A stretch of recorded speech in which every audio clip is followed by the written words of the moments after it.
Whoa. You ready? Sweet. Where's my mic? Okay. All right. Hello, everyone.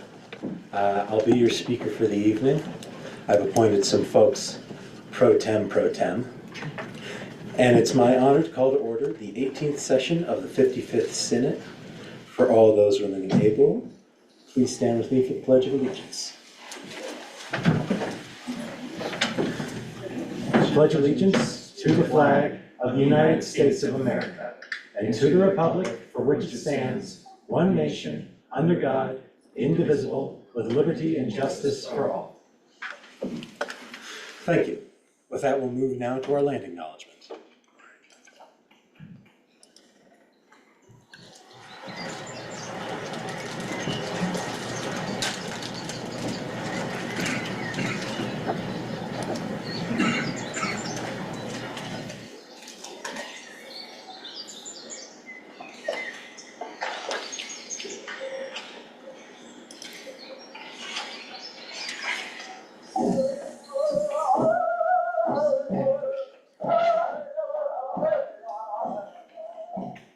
Colorado State University acknowledges with respect that the land we are on today is the traditional and ancestral homelands of the Arapaho, Cheyenne, and Ute nations and peoples. This is also a site of trade, gathering, and healing for numerous other Native nations. We recognize the indigenous peoples as original stewards of this land and all the relatives within it. As these words of acknowledgement are spoken and heard, the ties nations have to their traditional homelands are renewed and reaffirmed. CSU is a land-grant institution, and we accept that our mission must encompass access to education and inclusion. And significantly, that our founding came at a dire cost to Native nations and peoples whose land this university was built upon. This acknowledgement is the education and inclusion we must practice in recognizing our institutional history, responsibility, and commitment.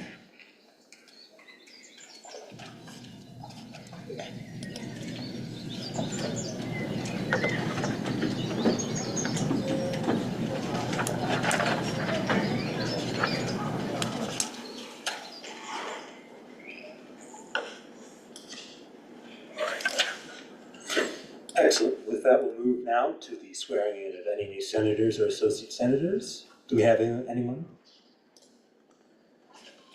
Once, twice, still. All right.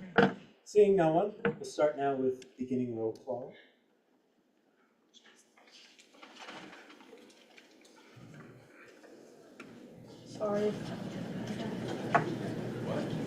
Sorry if I mispronounced anyone's name.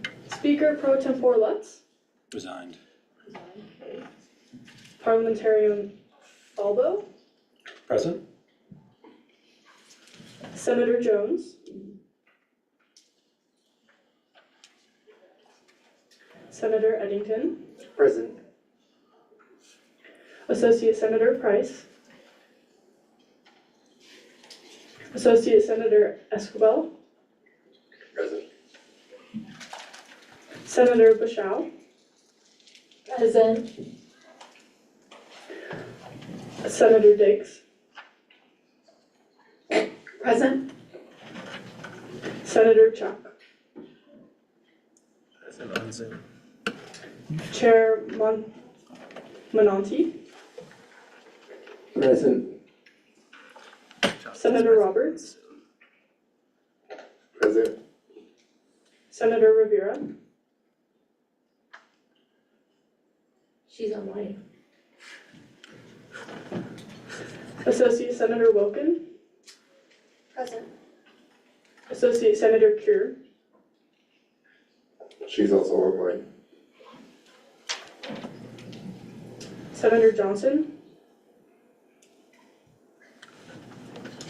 Senator Prada Perez. Here. Yeah. Senator Dusterberg. Here. Senator Jameson. Senator Taylor. Senator Ornelas. Present. Senator Granier. Present online. Senator McCorkle. Present. Senator Garland. Chair Caseta Stoner. Senator Vega. Senator Candelario. Senator Leggett. Senator Rivera.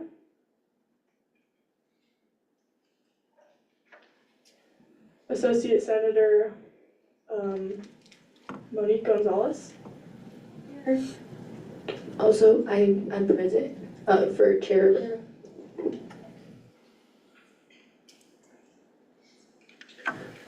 Chair McGoffin. Present.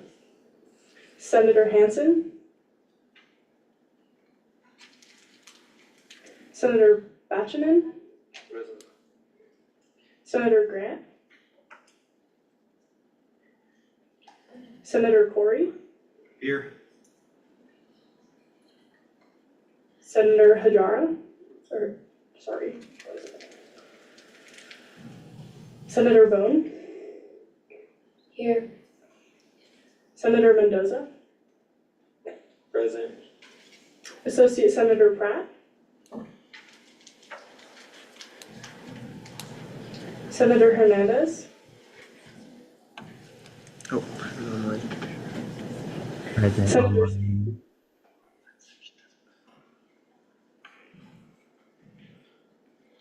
Associate Senator Jadon. Present.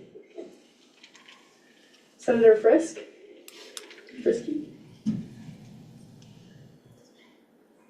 Senator Fayen. Present. Chair Gray. Senator Sananes. Present. You can just say Senator Leary. Senator Jama. Senator Jeffries. Here. Senator Ikaroff.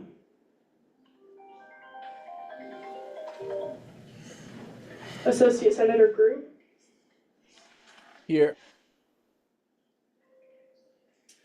Chair Hill. Here. Associate Senator Harris. Present. Associate Senator Vogel. Associate Senator Markle.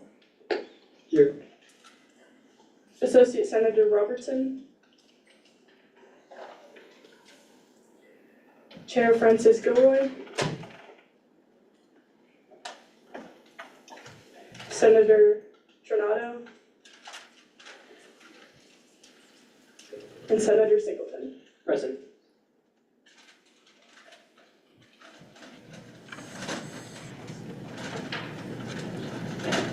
Excellent. With that, we'll now move into consent agenda. Is there any dissent? Senator Eddington. Hi, I have a couple of motions. First, I'd like for us to table, I motion for us to table Bill 5524 until next week because the author isn't here. Is there any dissent to that motion? Seeing none, let that be reflected. I'd also motion for us to add an election for Speaker Pro Tem for after consent agenda, or after gallery input maybe. For the purposes of specificity, gallery input or after agenda. We'll do after gallery input. Excellent. Now, Since this is a more specific motion requiring 2/3 as prescribed by the Constitution, we'll do this by placard. All those in favor of the motion, please raise your placard.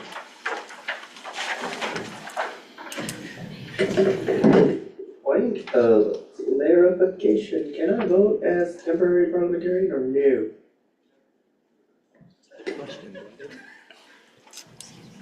It's a conflict of interest with it. All right, then I will abstain as normal.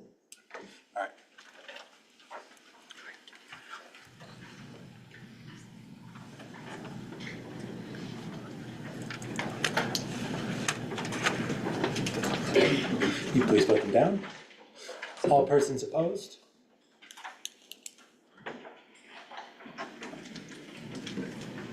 Any abstentions?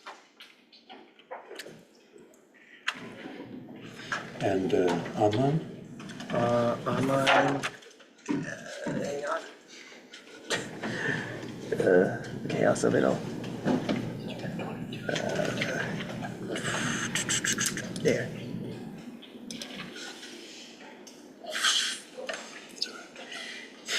All right, we'll say with a count of 22 to 1 to 2, this will be added after gallery input, the election of the new Speaker Pro Tem. Are there any other dissents to the agenda? I'll start with Vice President Gottschall. Sorry, I have a few things. To begin with, I would like to make a motion to remove ratification of executive interns. That's executive administrative intern, executive community organizer intern, and administrative intern from the agenda, pending the decision of Judicial Opinion 5501. I don't think it's appropriate to do that now, and I would like to table my own interns until later on into the semester after we decide this opinion on Friday. Excellent. Is there any dissent to that motion? Hearing and seeing none, let that be reflected. The elimination of the item, ratification of executive interns. Would I also be able to make a motion to add the ratification of SFRB board members to the agenda? There might have been a slight miscommunication on my part, where they were taken off the agenda with the other SFRB interns, which were discussed in the judicial opinion. However, I do need to ratify them before next Monday. They were on the same hiring slate as the ones you heard last semester. Same questions, same everything. They just couldn't make it, and I would like to stress the importance of this. I did have somebody take off work to be here, and she had to do that quite some time ago. So with that being said, I'd like to make a motion to add them to the agenda. For the purposes of specificity, to the top of confidence business? Yes. Is there any dissent to that motion? Hearing and seeing none, let the ratification of extant SFRB board members be added to the top of confidence business. Is there any way that I would actually be able to make a motion to move them into where we are now? What do you call it? I'm sorry. To consent agenda? Yeah, could I move them into the consent agenda? I mean, they were on the same exact hiring slate as the one before. For calendar ratification, essentially?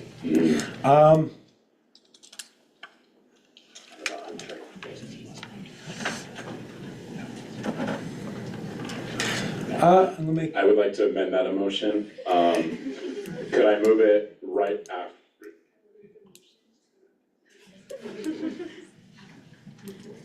Okay, I would like to, sorry, I misspoke. Before gallery input. Is there any dissent to that motion? Hearing and seeing none, let the ratification of extant SFRB board members be placed after consent agenda and before gallery inputs. Thank you all. Are there any other dissents to the agenda? Farron. I motion to move, I think it's Lex or Bill, 5530 to the top of old business. Is there any dissent to that motion? Hearing and seeing none, let Bill 5530, establishing term limits for university-wide elected positions within ASCSU be added to the top of old business. Are there any other dissents to the agenda?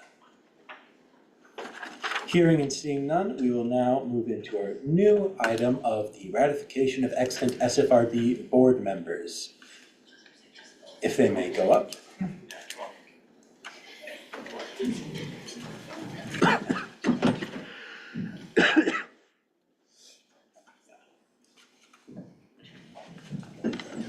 Alright, and there's a clock for that. You have a 10-minute period of presentation. Is there a mic? Can I just use this one?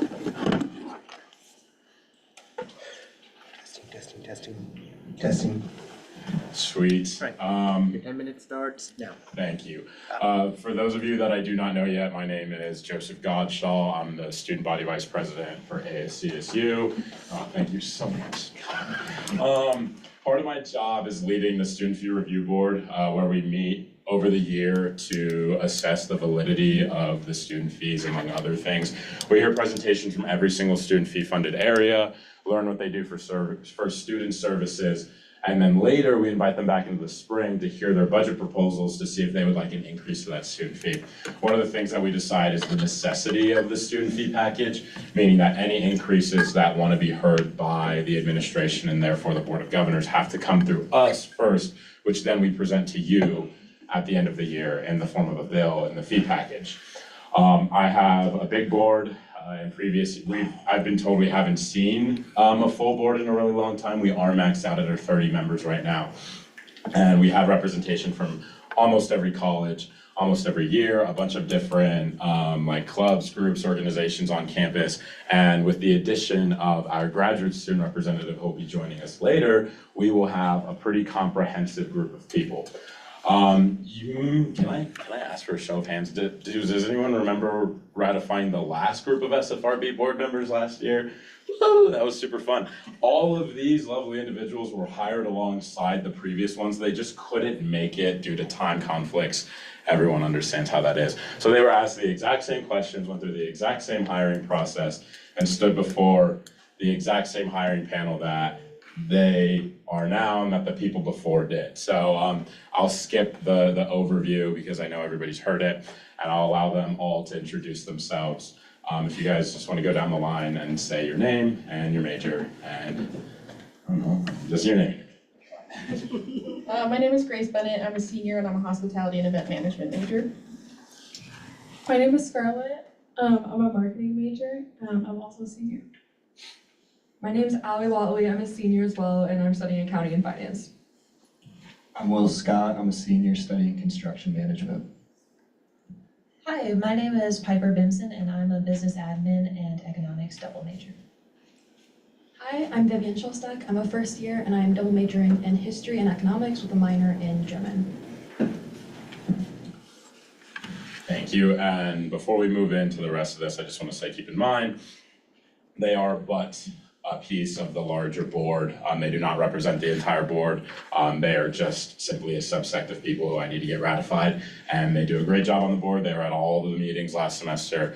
We start our budget proposals, not this upcoming Monday, but the following one. And so before anybody can vote, we need a comprehensive, fully ratified board. These are the last ones I'm missing. So yeah, that's all I have. Let's get into it. Excellent. With that, with the first raised placard after I'm done talking, although I haven't seen movement, so I think you guys have learned, we'll move into a 10-minute period of Q&A. Senator Corey. Thank you. Thanks for your service. So, are student fees too high or too low? And if student fees are too high, what would you cut? And if student fees are too low, what Point would of you? clarification, the Student Fee Review Board can't decide to raise or lower our student fees. They can only give their recommendations to the Board of Governors. Does that kind of help? Additional point of clarification. Unfortunately, as this is a ratification, questions can only be pertaining as to their hiring process. And it's a quick question, yes or no, are they too high or too low? I'll add some context here before we maybe move into this. So for everyone's information, we don't actually assess whether like the physical number of like dollars that every student is paying, that is the end result, but we see every area individually. So the board takes a subjective approach to every single area. They look at what the services that are being offered, and then they hear the recommendations of the directors of each area to make a proposal. So in essence, high or low is not necessarily what we do, but reasoning as to are they valid and are they useful? And then, as was so awesomely pointed out, it is just simply a recommendation. We don't decide the student fees, and quite literally, we just also make a recommendation. And we look at that as a comprehensive point of view rather than analyzing it as like a, I guess, we're not super high, but we're looking at everything as a whole. And then also seeing it, it's if you would like to voice that, I would recommend coming to one of our meetings, is my point here. Is it still my floor? Sure. So, student fee review board, you review fees. These are the experts, accounting, business, Sprechen Deutsch, I mean, like, just, are they too high or are they too low? And I just want to. Point of information, this is supposed to be questions relating to the hiring process, correct? Correct. I mean, I think that's relevant. I would ask you yield the floor, please, Senator. So am I gonna get an answer or is it just gonna not get an answer then? As it is not a question pertaining to the hiring process, I will say no, unless you want to consult them individually. I just figured it'd be a quick, too high, too low answer, or just. Do you yield? Yes, I do. Thank you. Now, any other questions? I'm going to say I saw Senator McCorkle first. I was gonna motion a previous question, but if you have. Hearing none, if the candidates will please go outside, and we'll move into a 10-minute period of debate and discussion. All right.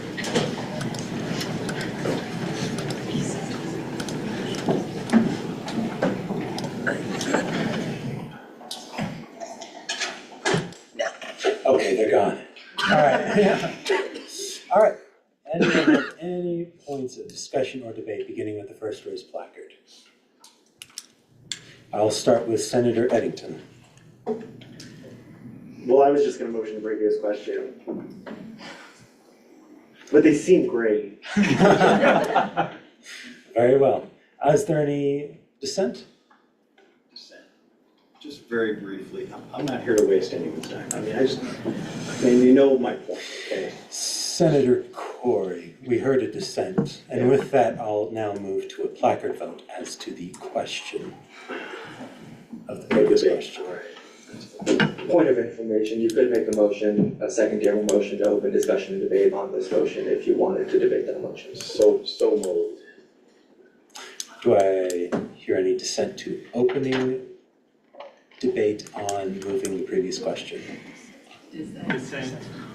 Hearing multiple dissents, we'll be using a placard vote as to determine whether or not to open debate on the placard vote. All those in favor, please raise your placards. Point of information, I'm a little confused on what we're voting on.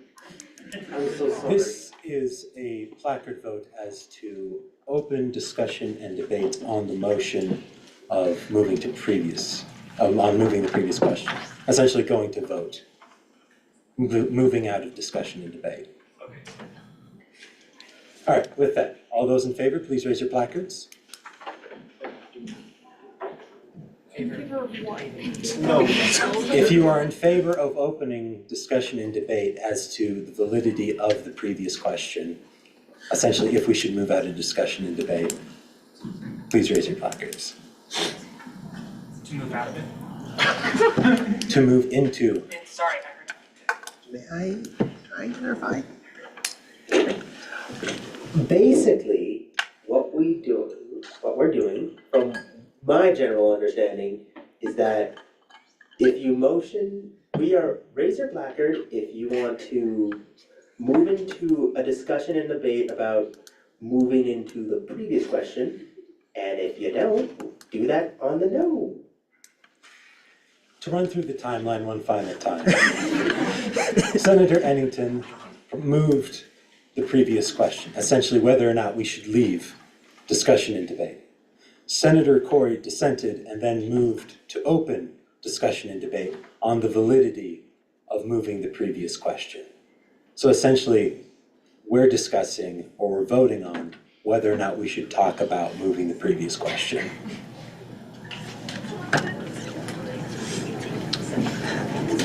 With that, all those in favor of opening discussion and debate on whether or not we should move, you guys confused. Can I motion to vote with unanimous consent on this one? Like, is that fine or no? All right, yeah, all those, do I hear any dissent to opening discussion and debate on the motion of moving the previous question? Okay, hearing multiple dissents, we'll do this by placard vote, which is what I initially wanted to do. All those in favor, please raise your placards. Okay, seeing none. All those opposed?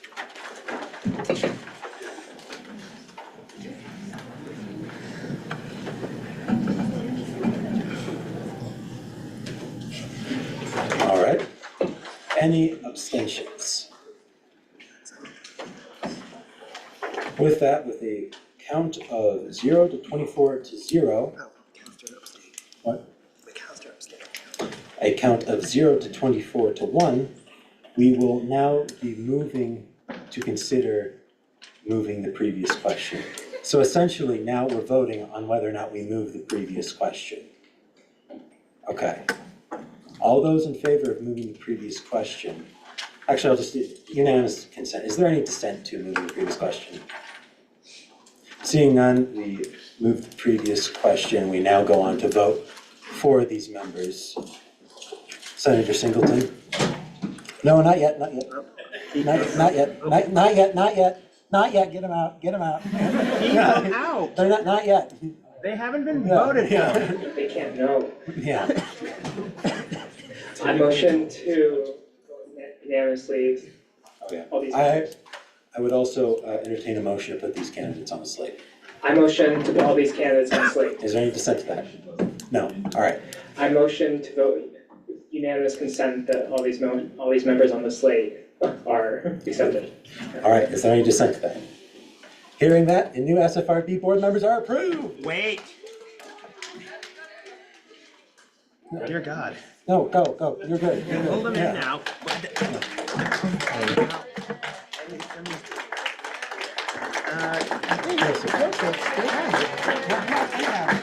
Jim, give it back to me.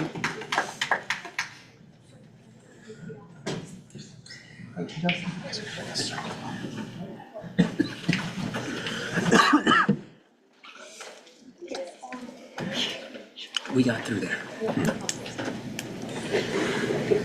I state your name. Do solemnly swear. To defend and uphold. The rules and regulations. Set forth by the Constitution. Of the Associated Students of Colorado State University. And will rightly perform. The duties of my office. To the best of my ability. Okay.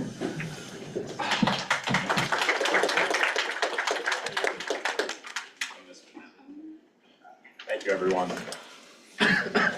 Very nice. With that, we'll now move into gallery input with 30 minutes on it and 5 minutes per person, unless otherwise motioned for.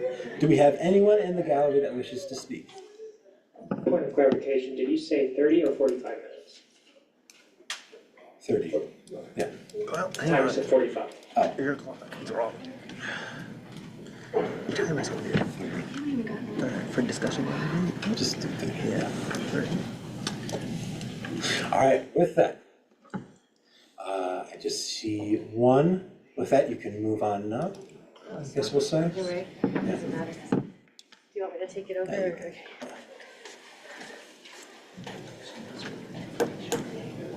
This meeting's really serious. I just want to say hi and I love you all. You're doing great work and I'm proud of you. That's all.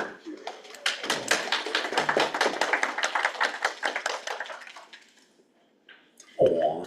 Yeah. All right, is there anyone else in the gallery that wishes to speak? We have one. Can I speak from here?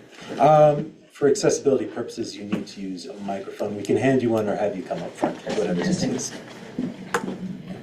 Just a quick thing. Last time I was here, you guys were discussing the term limits bill. I don't know if I'm allowed to speak during that. I was just confused as to why there was such opposition to it. From a bystander, outsider position, it seems like this is an extraordinarily limited condition, and on the chance that it is a condition, I'm confused as to why there is opposition to the ratification of that bill. I don't know, I saw it was on the agenda. I was wondering if this is the time or otherwise to talk about that. Yes. Yes, I guess that's all I have to say. If there's any, I didn't hear any real objections to it that I thought made sense, but as a, if the concern I had was that, if the concern of members of this Senate is that there are a lack of qualified applicants, I feel like that's an issue that can be dealt with better outreach programs to sort of make aware that this exists, and perhaps a discussion for another day, but not an issue with only allowing candidates to serve for one position or 1 year out of 4. Yes, I yield, whatever. Excellent, thank you. Is there anyone else in the gallery that wishes to speak at this time? Hearing and seeing none, we will now move into our next point of business, the election of the speaker. I'd like to make a motion to cancel our previous motion. First, I'd like to motion to remove the election from the agenda.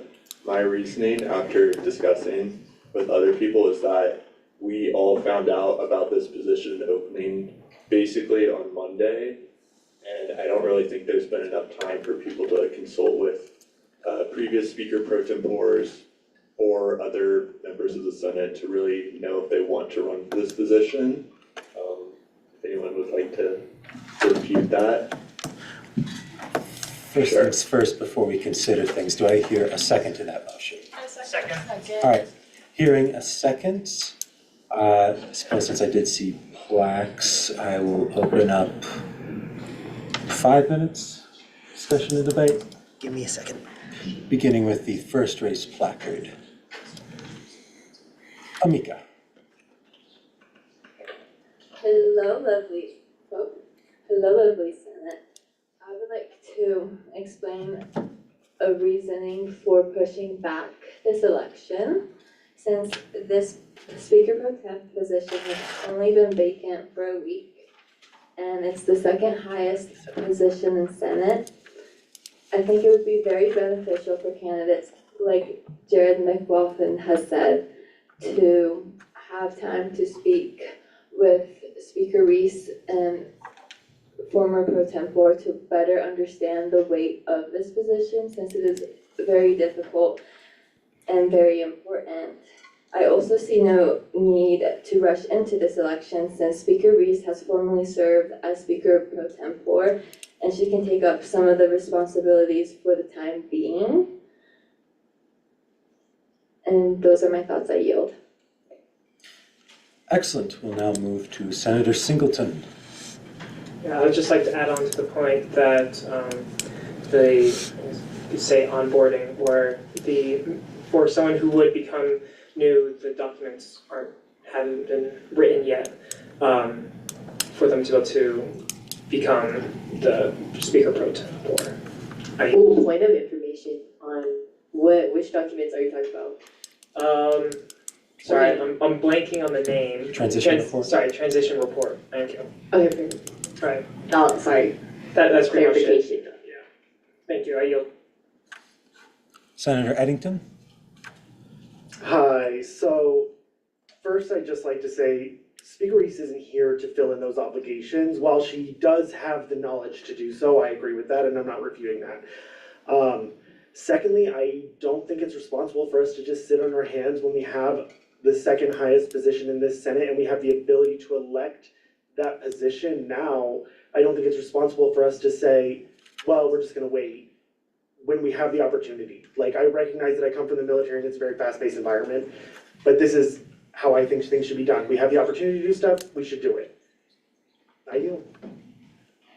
Senator Gilroy, Chair Gilroy, sorry. Hi, everybody.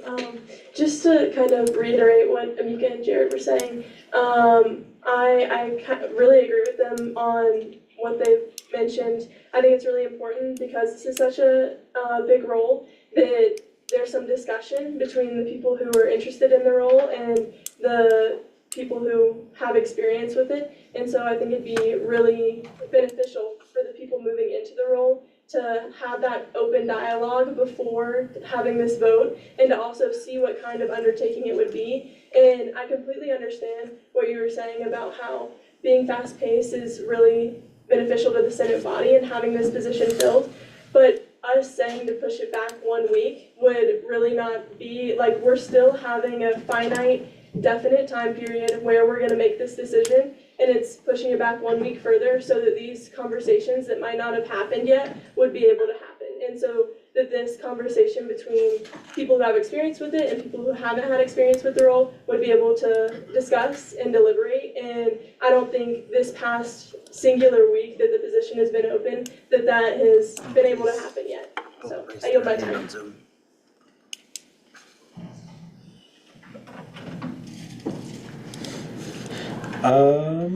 Chair Hill. Hi, everyone. I just wanted to add on to Senator Eddington's point.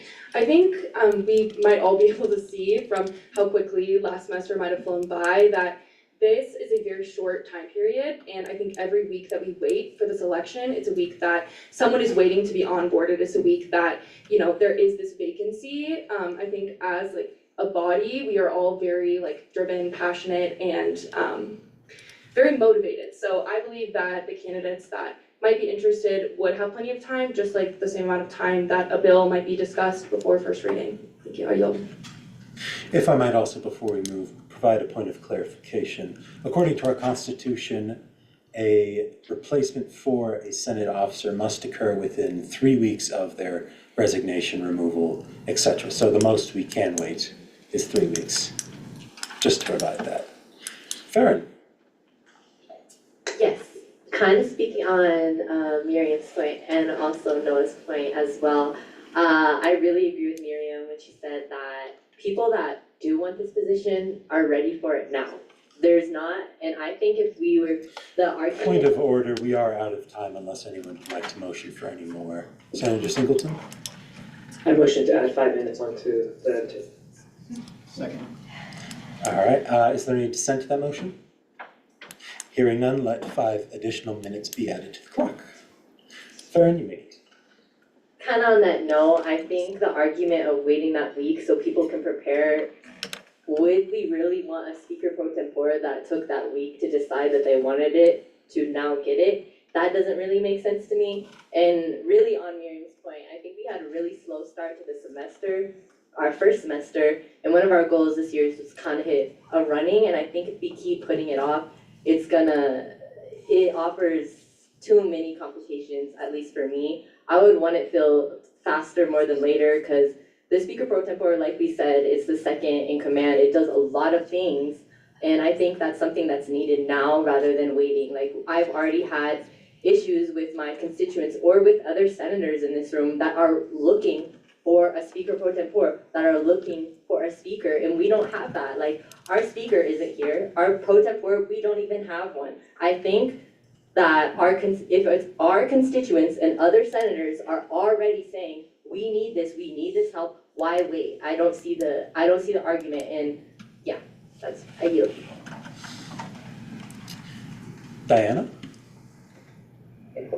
I can definitely see the sides, both sides here, but I guess to Sarah's point, I think it is important that the second in command officer position is a position that we take our due diligence and our time to fill and not just elect someone at the drop of the hat. And if there's people who aren't present tonight that wanted to run, I don't wanna deprive any of them of that opportunity, and I'll yield the rest of my time to redundancy. Thank you. Chair McLaughlin? Jared is not He said I here. could take his spot, but You were also directly after Okay. Jared, so.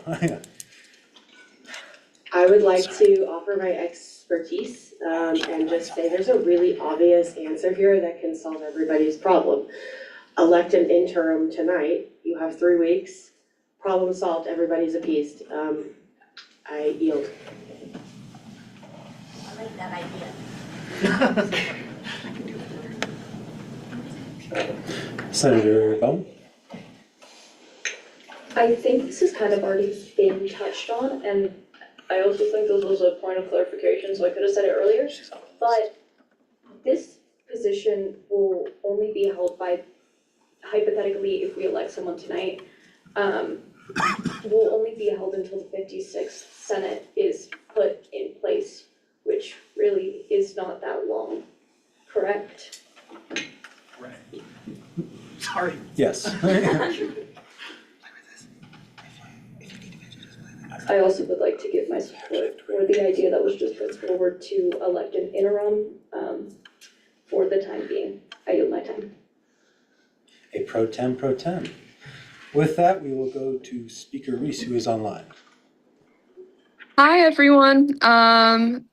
Craziest location that I've been to speak at Senate for sure. But with that, I would like to assure the Senate that in terms of the Speaker Pro Tem's job description, I am particularly well versed in it.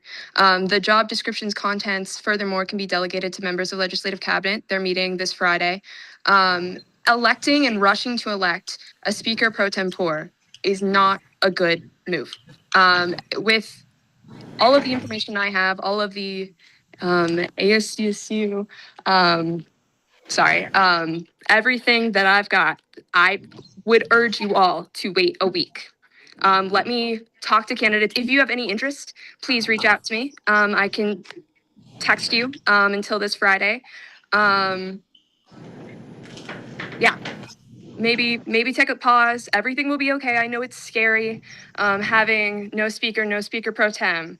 But you guys have a Hayden, you have a Geo. Everything will be perfectly okay until this Friday. I yield. We also have an Enoch. With that, we will move to Amika again. I would like to reiterate what Brooke just said, and I would like to yield to redundancy.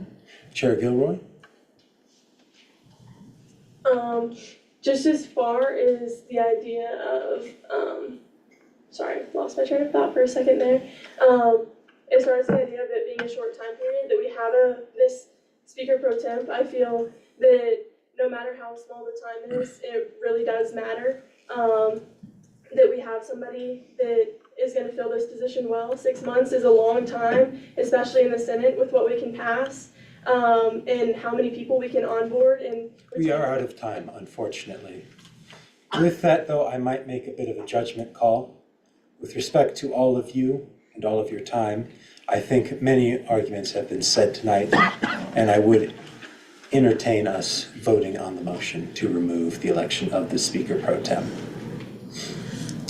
Let's do this by placard vote. All those in favor of removing the election of the Speaker Pro Tem from the agenda, please raise your placards.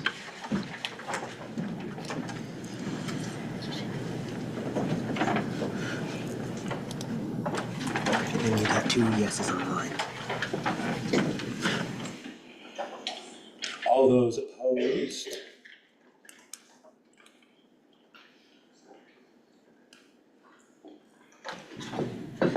Any abstentions?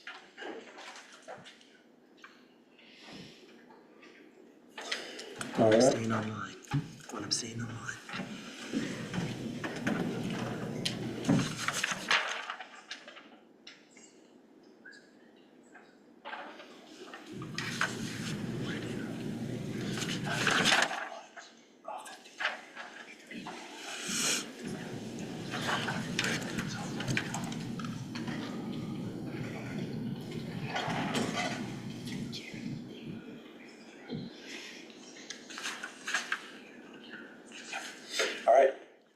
vote of 15 to 8 to 5, the election of the Speaker Pro Tem is removed from the agenda.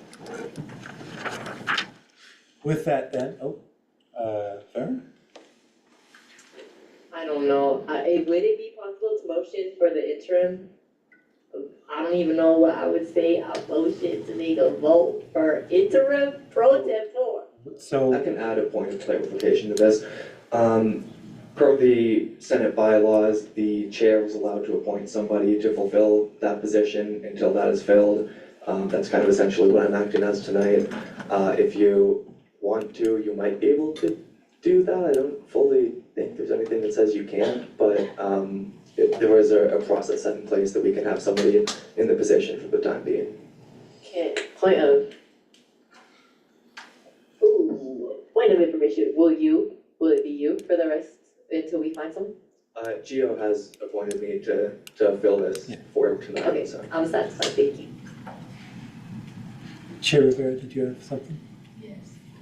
Sorry, I don't even know what point this is, but I voted based on like not having the prior knowledge that we couldn't vote for an interim.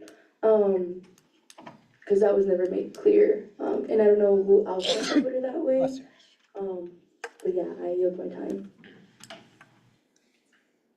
Excellent. With that, we will now move to our guest speaker, ASCSU Financial Competency Training, brought to you by our very own Chair McLaughlin.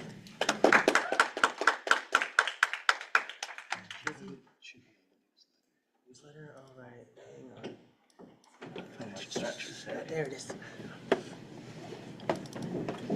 It's obscured over there. This is this. Oh. No? Oh, I see. Like it. Not yours. Can you bring up the one I sent to the parliamentarian email? Okay, Gio, you're gonna need to log into that one. Is it logged in? It is online. You are aware this is the one sent out in the newsletter, though. It just has some. So you will have to read this new one in full. I mean, I can't really read a shape. Huh. That's fair. Oh, what's that? This one?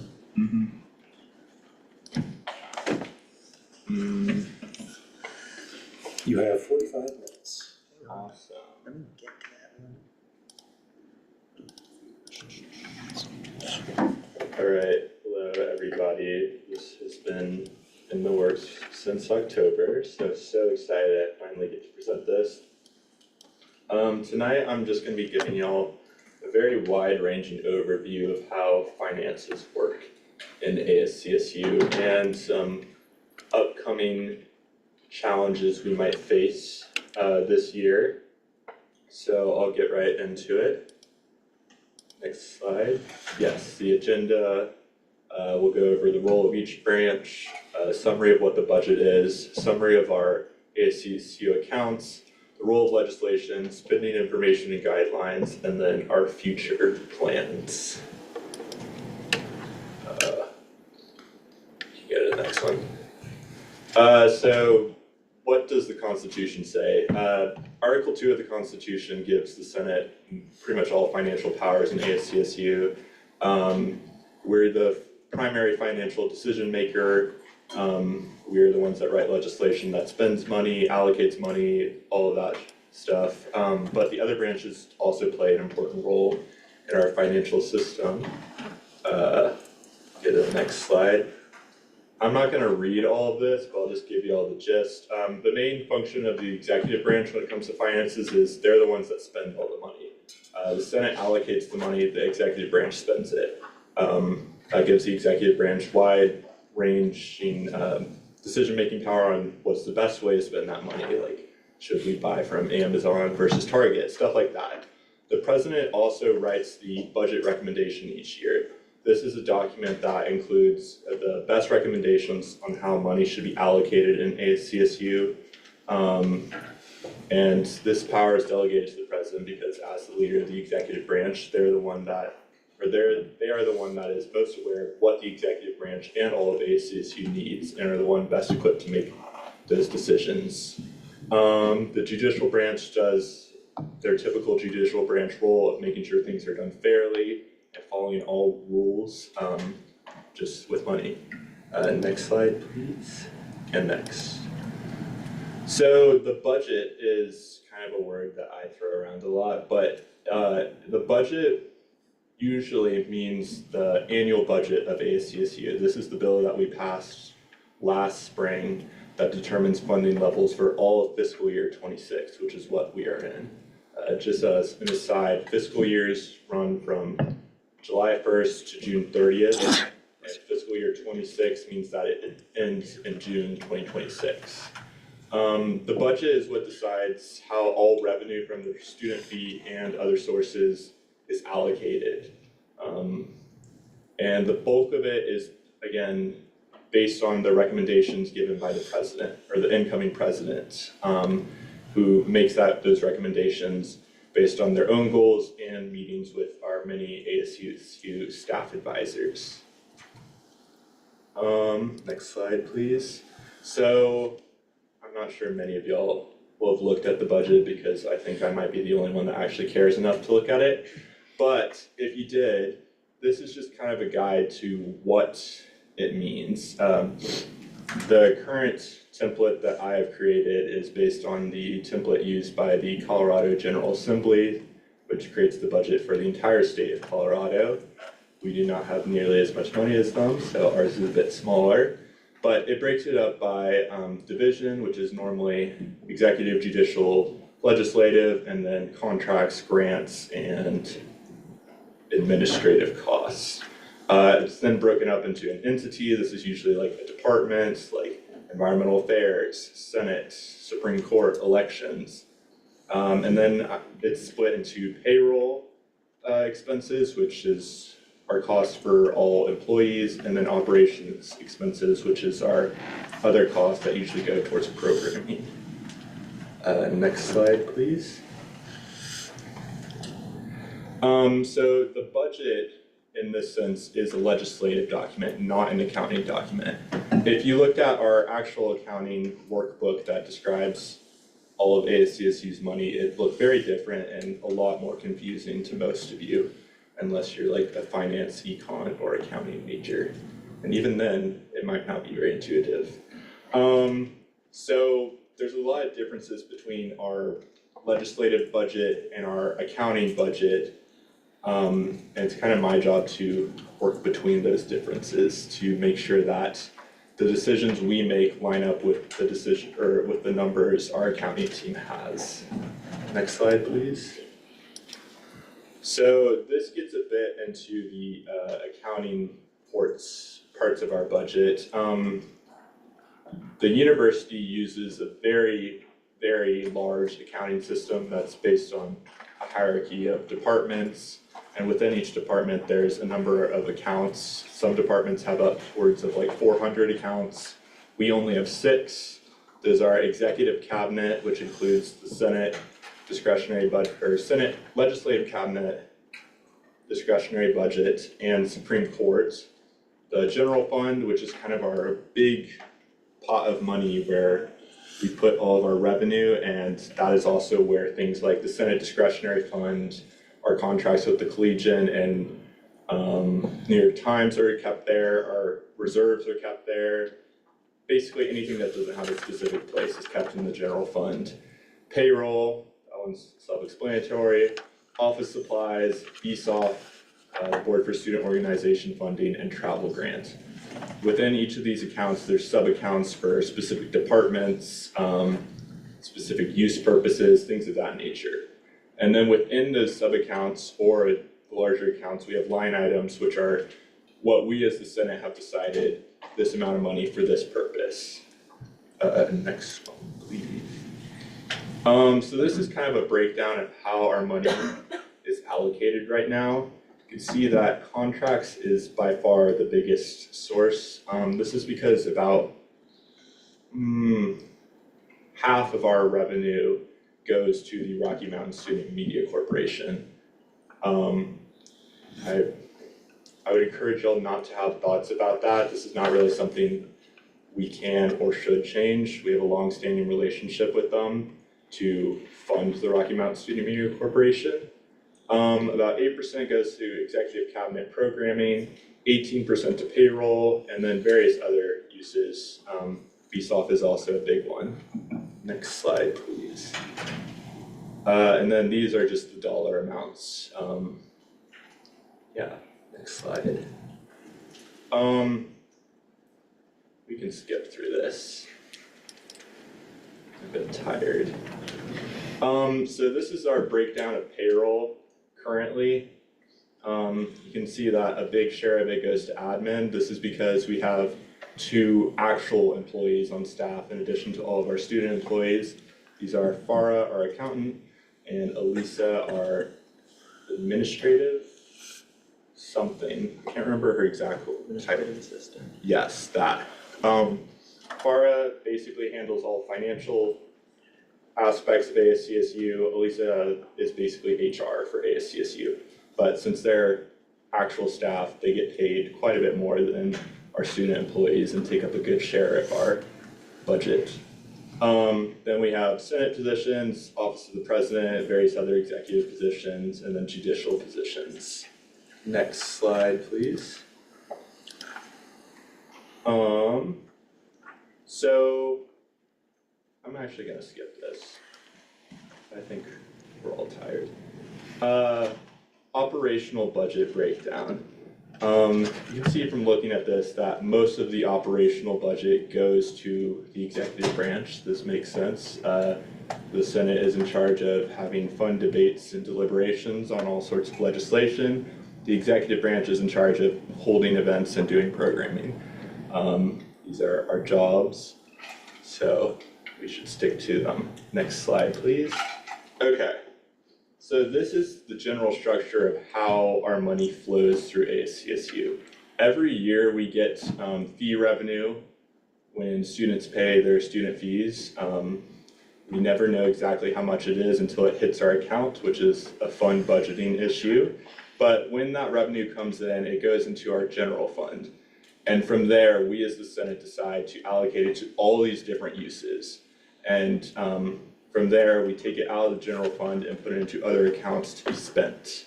And again, like I said earlier, some of it's kept in the general fund to be used for things such as the Senate discretionary fund, our contracts, things like rent, electricity, cleaning services, and then our fund balance, which is a combination of our reserve funding. We're required to keep 7% of our budget as a reserve in case something really bad happens, so we need that money. The fund balance also includes all of our bills. So when we say we're gonna allocate $10,000 to like puppies, we take $10,000 out of the Senate discretionary fund and put it in our fund balance where it's kept until it's spent. And that's also where rollover funds go. Yes, next, the part that we care about, the role of legislation and how money is allocated and moved. So the budget development process starts right after elections. The president will work with financial staff to draft their budget proposal. That gets sent to the Senate. The Senate debates it, makes changes, whatever. Then we pass it. Then in the summer, once the fiscal year begins, so July 1st, spending begins. So that's when the executive branch can start planning their programming, start spending money to prepare for the new year. And then fall to spring is when budget reallocations, like the bill I presented last week, which is not being seen this week, are done to make any changes to the budget that we need to have seen.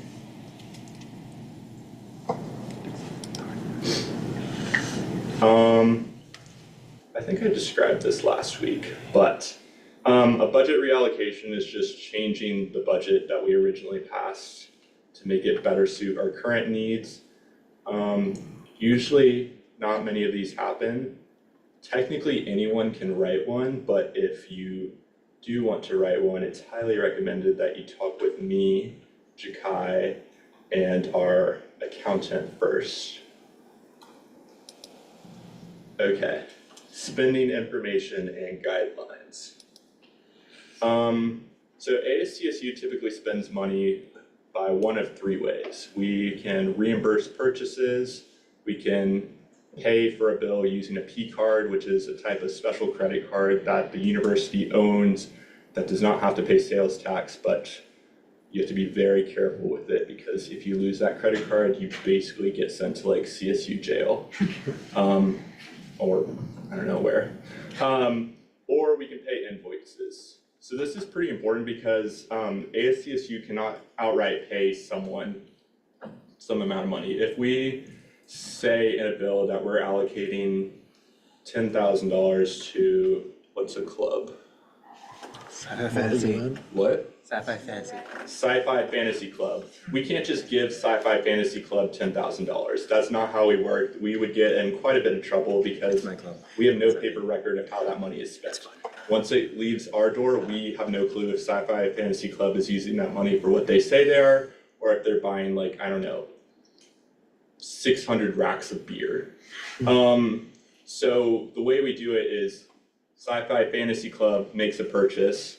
They send us the receipt or an invoice or something. We either reimburse them or pay their invoice, and that's how money is spent. That way we can keep track of all of our expenses in a very neat manner. We also can't pay the salary of any non-ASCSU employee. So say Sci-Fi Fantasy Club wanted to hire a, I don't know, costume designer. If they are not an ASCSU position, we can't pay their salary. And we also can't distribute money directly to students, which includes scholarships. So none of that. If you're gonna write a spending bill, the details are the most important part. You need to detail how the money is being spent. Line items are usually very useful for this. So saying like, we're gonna spend $500 on buttons, $600 on thread, $700 on food, things of that nature. It's also important that you have a partner within whatever organization you're writing the bill for that we can contact and ask them like, okay, did you buy this? Send us your receipts for this. It helps a lot with accounting. And then it's very important that all spending bills, with limited exceptions, have a sunset date. A sunset date is basically the day that we say, okay, if you haven't spent your money by this day, it comes back to us. And by default, it should be the end of the fiscal year, which is June 30th. Okay, so now is the very unfun part. So ASCSU has been running a bit of a budget deficit for the past, well, we only have records for 3 years because our financial record keeping is atrocious. But we've had a deficit of $80,000 to $120,000 the past couple of years. This has been kind of balanced by the fact that we've also had significant rollover funding each year, in addition to very high reserve balances that we built over COVID and a couple years ago because we did not have those professional staff on our payroll. These numbers are estimates, they are wildly inaccurate. This is because our financial records are missing like half of the transactions that actually happened. So we don't actually know, we know how much money was in the reserve account. We don't know how much specifically was spent each year. This is making me look really bad, but I wish I could tell y'all better. But basically, we've had money left over at the end of each year, which kind of allows us to spend a bit more the next year. But this year we've kind of run out of our reserves, so we don't really have that option anymore. And using the previous year's money that like we hope we have left over to fund the next year isn't really a stable or sustainable way of moving forward.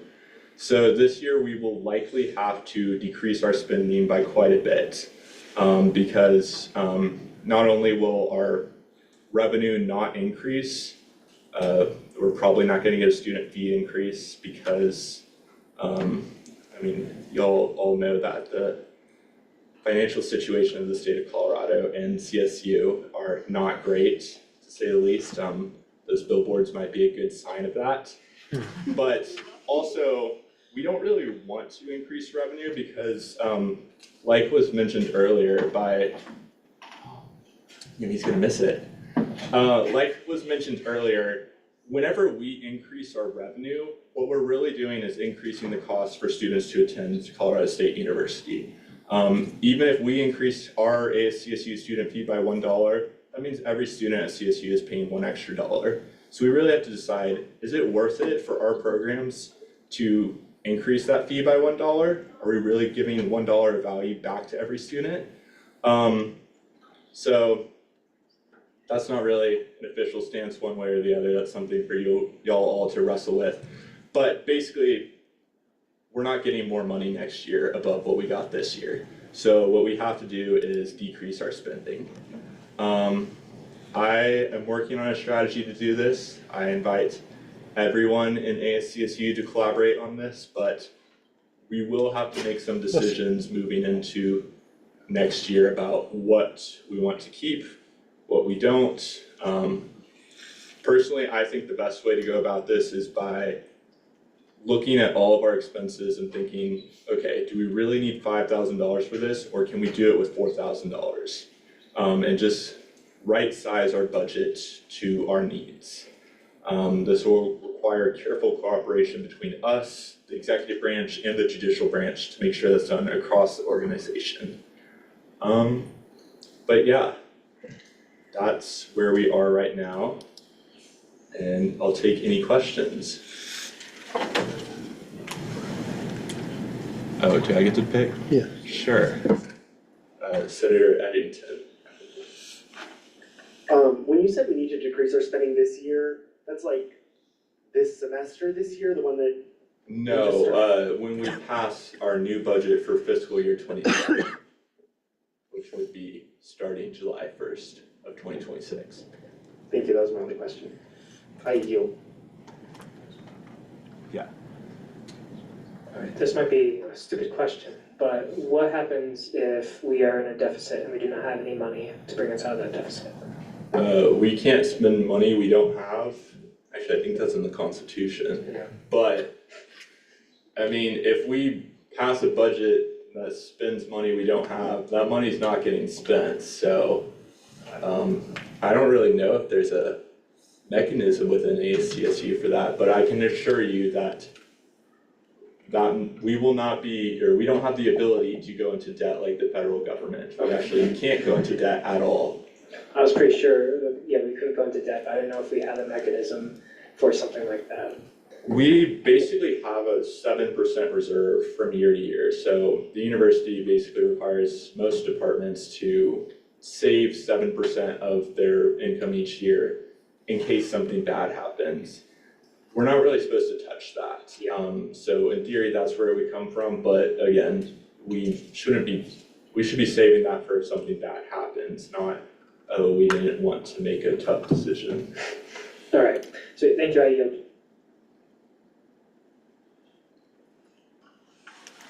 Cool.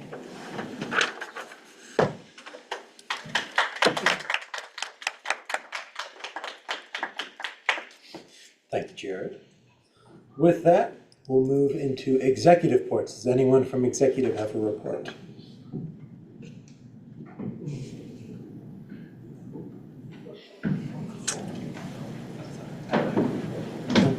Grace does. Okay, Grace has a report. I'd like to take this time to launch my stand-up comedy career. Oh, please don't. Yeah, you can find my special, The Gavel, in stores and select TVs. Blockbuster. Yeah. How much? $50. More than you could afford. $75. Grace, you have an executive report?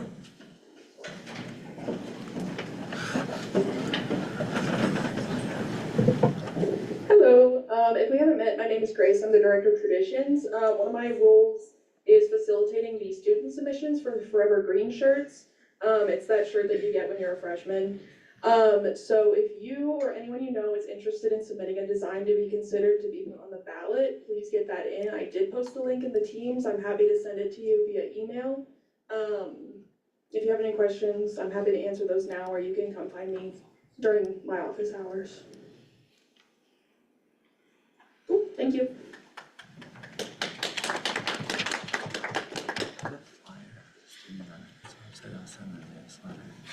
Give me a second.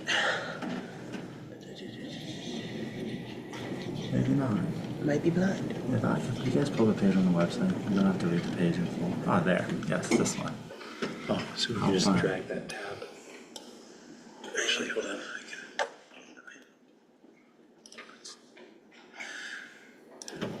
And then if you did pull up the page on our website, would you have to like read it in full, or can I just show it out?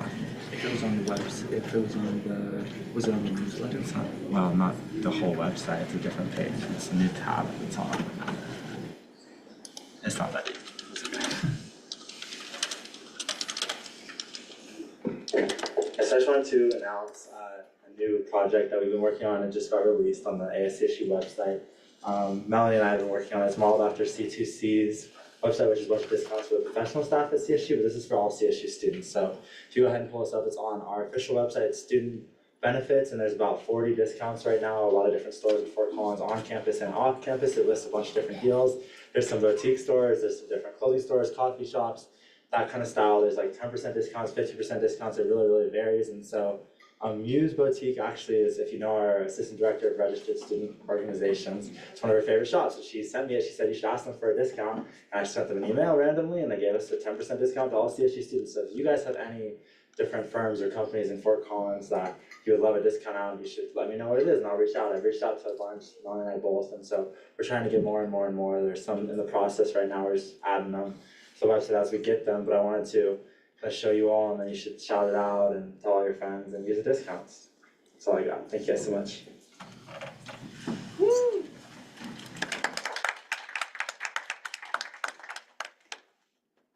Is there anyone else from executive who wishes to speak? Seeing and hearing none, we'll now move to judicial reports. Is anyone from judicial?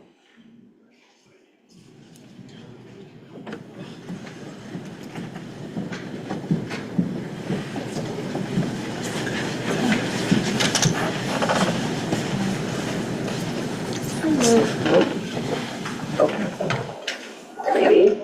Okay, here we go. Jeez. Okay. Good evening, everyone. I know we're all tired, but I just have one quick little report. Tomorrow, January 29th, is the Curious About Candidacy event. It's the first event of the semester. It will be right here in the Senate chambers from 5 to 6:30 p.m. It's an event designed to help students learn what candidacy is, what it means to declare candidacy, to provide some space for questions. With some recent changes to the candidacy process, we wanted to ensure that prospective students have a dedicated space to learn, discuss, and ask any questions. If you have any questions or concerns, please feel free to come and ask me. Thank you.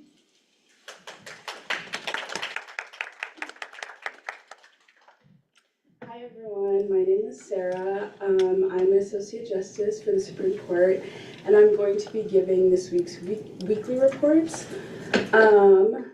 So the court has accepted 2 opinion requests, and I'm going to be reading both of them to you guys. The first one is 5501. Oh yes, it'll be up here. I'm going to be reading it from my phone. It states, what entities of ASCSU are constitutionally allowed to have interns? Can the legislative branch have interns? Can the judicial branch have interns? Can ASCSU special committees have interns? Example, SFRB, LSAB, BSOF, and caucuses. That's the first opinion. The second one is opinion 5502, which states,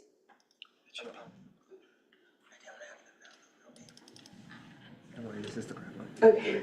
Does funding that was over budgeted to a line item and is unable to go to that line item, like funds budgeted to an unexpected increase in contractual payments that are later denied, go to the Senate discretionary fund, or can that be allocated to other projects without going through the Senate discretionary fund?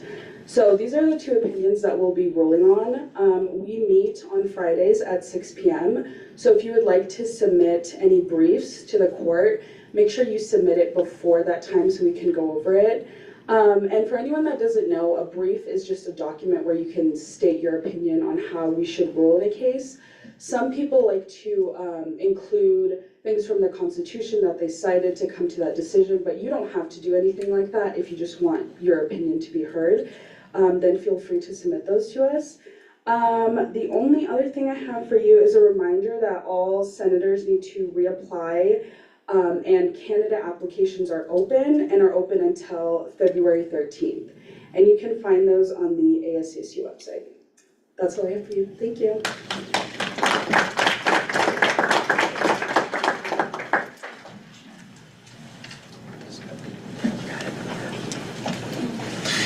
Is there anyone else from judicial who wishes to speak? Seeing and hearing none, we'll now move into legislative reports, starting with officer reports. I'll give a chance online if, Brooke, you want to say anything?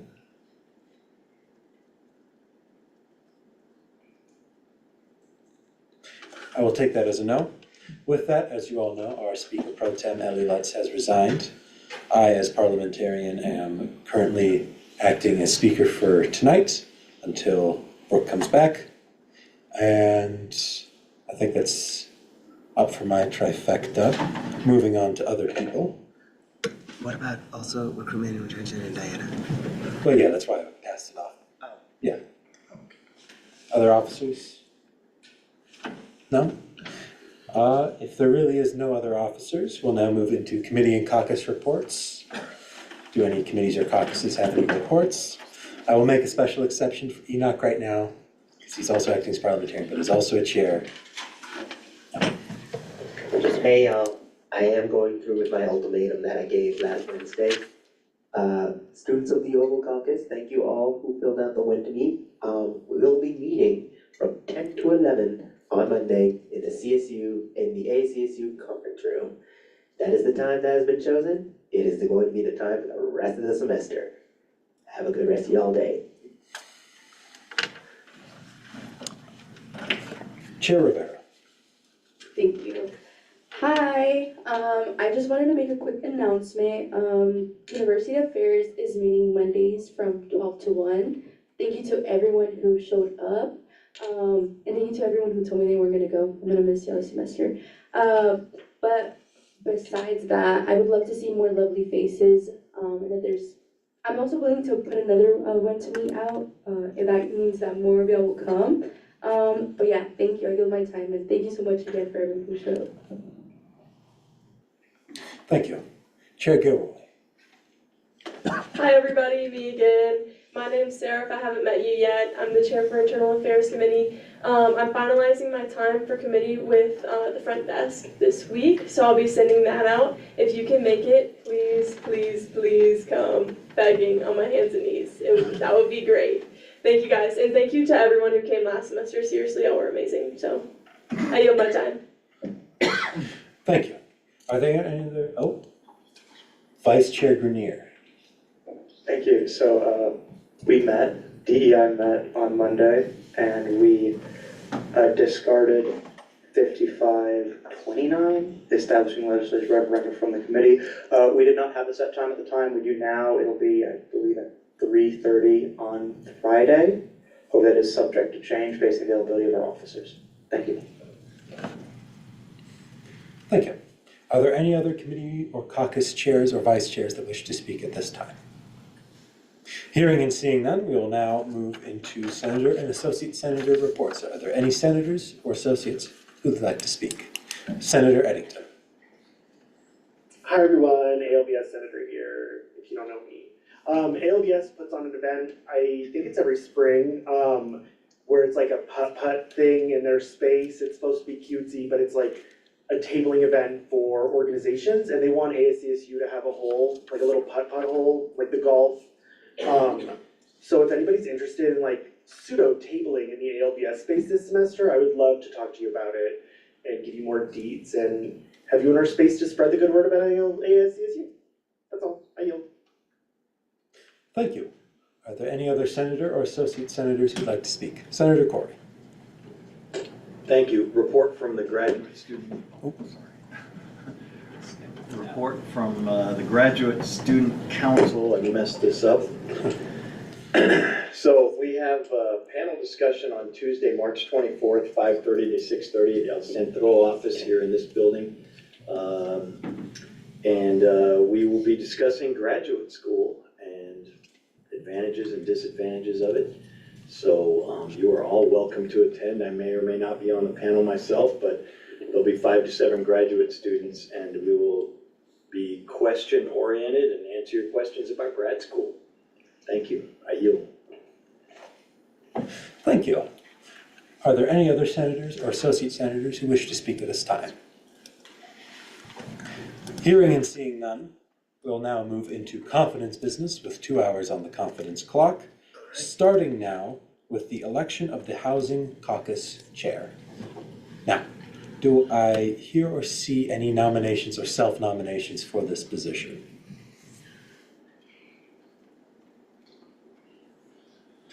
Hearing and seeing none, we will not be having the election of the Housing Caucus Chair, and will instead be moving into old business, starting now with our augmented schedule with 5530, establishing term limits for university-wide elected positions within ASCSU. Now, a quick point for this, since me and Hayden are both listed on here, and support, we will both be stepping down to speak into this. And Enoch will now fill my place as speaker. No, I won't. Okay, with that, do we have anyone who feels confident enough to act as speaker for? Point of information, is there a line of succession besides the parliamentarian or beyond the parliamentarian?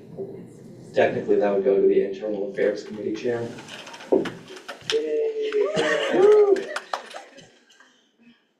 I'm an endorser on this. Yeah. So you have to be removed too. Yeah. Enoch's also gone. Enoch's also an endorser on here. That's why I couldn't be on there. Okay. We also need someone to act as parliamentarian using the power given to DC. Oh, Farron, you feel confident on it? Okay. You got this. Yep. You got this. I'm just going to say, it seemed like Sorry. You're all good? We'll do some presentation times. Bigger. And then we'll leave 30 minutes of discussion.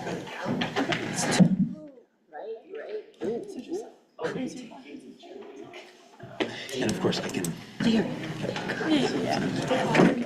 Bigger. Bear with me, folks. This is about to be rough. Okay. So if there were any edits made in committees, any substantial edits, please raise your placards now. Seeing none, we'll move into 30 minutes of discussion and debate. Yes, that's what we'll do. Starting with the first race. Starting with the first race placard. Senator Arlington. Sorry, I was ready for this.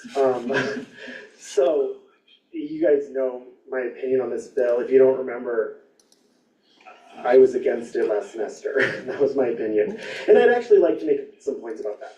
So, in the last election, last spring, we had a historic low voter turnout and only one candidate running.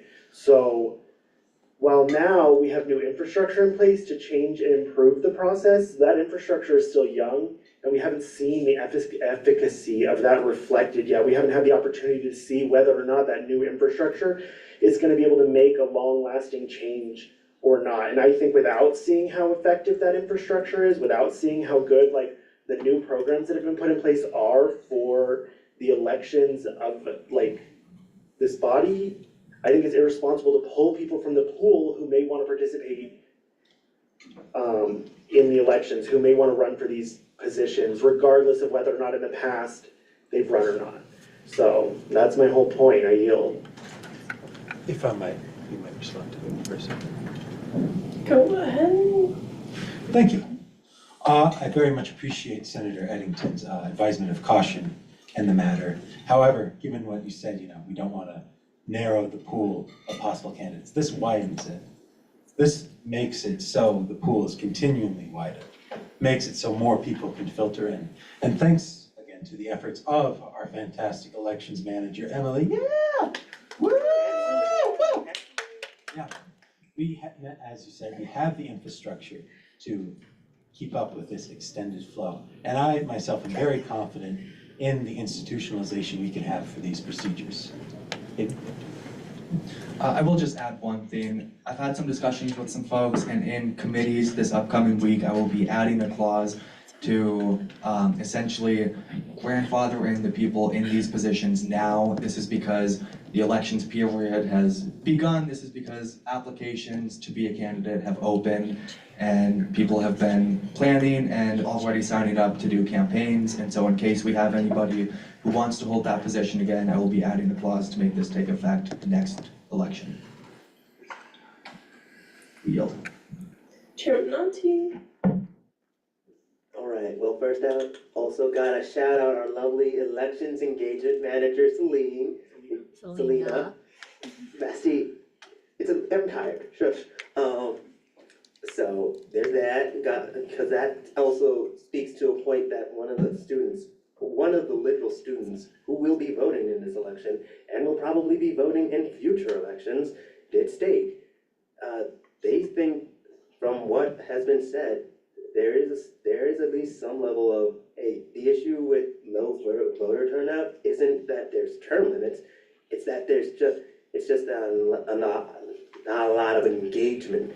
And I think if a student is telling us that, we should probably listen to that a little bit more as well, especially since we got that information during gallery input when the students are supposed to speak. And I think that shouldn't be discounted. I yield. I remember that part. Okay, Chair Diggs. To kind of echo Enoch's point, a student took the time out of their night to come here tonight and argue for this bill. I see no reason why we should move forward with the passage of this legislation, especially now that there's, like, any opposition to this, I feel like disappears with that clause that Hayden, you said you would add, so that this would go into effect with the next election cycle. And Noah, to your point, of removing potential candidates from the pool, I think this might actually have the opposite effect, because when students know that the candidate they're running against is an incumbent, has all the resources of an incumbent, I wouldn't want to run that would discourage me from running if I knew that there were incumbents in the race, because everyone knows their name, everyone knows their face. I yield my time. Senator Michelle. Hello, I would like to share a perspective of upper administration. I had the privilege of working under Dr. Guy Frierson. He's AVP of OIE. He served interim for APAC last semester, and I would meet with him bi-weekly about senator duties, and we were talking about this Lex, and I was just presenting to him what the body of this Lex would present, and he's like, why are we adding term limits? From the upper administration point of view, I think they like seeing continuity, and I just wanted to put that perspective out there. I'm not trying to sway anybody's feelings towards this Lex, but I just wanted to share that he views that there's some importance to some continuity. I just wanted to share that. I yield. We have one more. Okay. Senator Addington. Hi again, everyone. So while I recognize that we did have a student come into this space and voice their opinion during gallery input, our job isn't to listen to a singular student, no shade, but it's to talk to our constituents, all of them. So if we've been diligent in our responsibilities, we would have been talking in all of our spaces. I've been talking about this in ALBS, so my position doesn't come from just me or a single voice telling me what they think. It comes from being in my space, communicating about this to my constituents, to the people that I know that show up in the ALBS space, the adult learners and the veterans that I do know, and hearing what they have to say. Additionally, I would point out that from a historical perspective, the double running thing isn't really like a big issue, like it's not something that happens super frequently. Like we don't see president and then that same president, that incumbent president being elected twice, like very frequently. I know this bill affects the vice president and the speaker as well, but I'll just use that one example. So, yeah, I'll yield, those are my points. Gina, Hayden, y'all are up. No. Okay, that's fine. I think to Amika's point, I think it's important to state that there's sort of a core body of people here at ASCSU. Even our current President Nunley got his start as Deputy Director of Health, moved on to Chief of Staff. The same people, they grow in this space. They start in the space, they advance in the space. We have a large continuity of knowledge here. So I think any administration that goes in, even if it's a new face, quote unquote, a first termer, I think they still have a wonderful wealth of knowledge that exists in this space. I will talk a little bit to the last couple of points made. This is a bill that I ran last year as well at about this time, and now it's back again. I have had a lot of discussions with a lot of people last year and this year. I have talked to more people than I can count about this legislation, and overwhelmingly, I've gotten positive feedback. I've talked to folks, to faculty and to administration, and I've gotten positive feedback on this. I've talked to lots and lots and lots of students, and I've gotten nothing but positive feedback. I think that at an institution that most people spend only 4 years of their life, we have very few opportunities to hold elected positions within this organization. I think that adding term limits would help to have people have the opportunity to hold these positions and would help to get new ideas and keep this space alive and thriving like it is. And I would like to thank the student as well who came to speak in Galway about this. I love having students come in and speak their opinions on things, so thank you. I yield.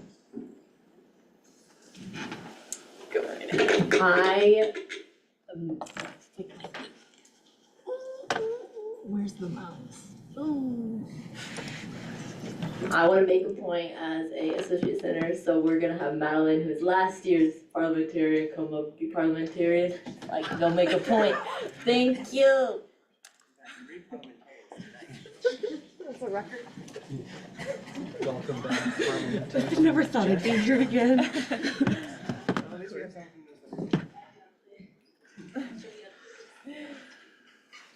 Senator Diggs, you're up next. Chair Diggs. Chair Diggs, sorry. Just something quickly, to Amika's point, while I like that you brought that perspective, ultimately the Senate's role and ASCSU's role is to serve the student body, not to cater to the whims of upper administration. Thank you for that perspective, but I would like to remind everyone of that. And if what the students are overwhelmingly saying, I feel like we can trust Hayden on the feedback that he received. If students want this, it's selfish, I think, of us to, so now pass this vote. Chair Hill. I just wanted to kind of follow up on some points made around the room. I do think, like, this is a very rare scenario. Like, there have been, two-term presidents? Like, it's not something that comes up very often, but I do see, that it is important to have something like this on the books. Like, I mean, I don't know about the first two-term president, but, I mean, I wasn't also around during the DeSalvo administration, but from what I did hear, the second term, I don't know, it just wasn't as great as the first. So I feel like, giving more students the opportunity, and again, preventing incumbency advantage, although I don't know if that's a really big effect, but anyway, I yield. Go ahead. I would just also like to say really quickly, this is not pointed at any particular officials, any particular presidents, VPs, speakers. This is just, as was said, it needs to be on the books. It's just a thing that happens. And obviously Hayden will add the grandfathering clause just to show there is no malice to current any figures it needs to be there, and if it won't happen this year, it'll happen the next year, it'll happen 10 years from now, but it's better that we get it now on the books. I yield. Chairman Alti. Hello, hello. Train of thought returning back. All right. Yeah, and I will say this. I know with my constituents, I have asked them about, all of this, term limits and stuff, and they've been in more support of it as well. So, might be a matter of who you ask. But I also want to say a little bit a point to Amika, which, love you, Amika, heart. The continuation of knowledge still happens even if it's not the same person. That is something that we do understand still happens through our documents, through precedent, through literally people telling these stories, a little bit of oral tradition, if you will. And literally video recorded evidence such as our lovely YouTube channel and, all that. We have archives for a reason. We should use them, we should look into them and, take that knowledge as well. And if you're worried about the one-on-one person connection, I think that's just a matter of talking to people. That's just a social issue. Much heart, much love, I yield. Our discussion had to be correct. We didn't have a timer for it, just so you know. 20 minutes. It was 20 minutes. Okay. Chair Rivera. I guess point of information, let's say, point of information, let's say that we're in election and there's an uncontested opponent, like does the president who's currently in position, can they rerun again? Or what happens in that scenario? Officer Dowden. Oh, sorry, my bad. Yield to Can you you yield to me? guys. I yield to you. Thank you. That's something that just hasn't happened. You can look back at the last few elections and look at ASCSU elections history, and we haven't had an uncontested second-term president. We have students who want to be engaged and students who want to be involved, and incumbency discourages that. I can speak to that with lots of knowledge of folks who have wanted to go and thought that somebody else was running and then chose not to because of that. Incumbency is a massive advantage in ASCSU elections, and I can speak to that in a little bit if you would like as well. But would Gio like to add anything to that? Has there been any uncontested presidential election? To my knowledge, no. One. Oh, Jakai technically, yeah. But still, no uncontested. He wasn't uncontested originally. He did have two people running that dropped out in the middle. Anywho, we yield.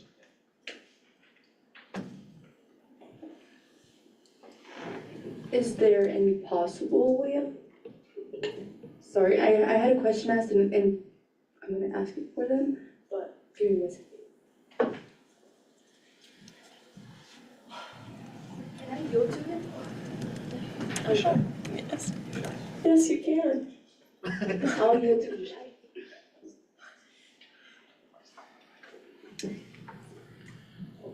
Alright, it's a little bit of like a weird question, but hypothetically, it's last year, and this bill's already been passed. Jakai is the only one running.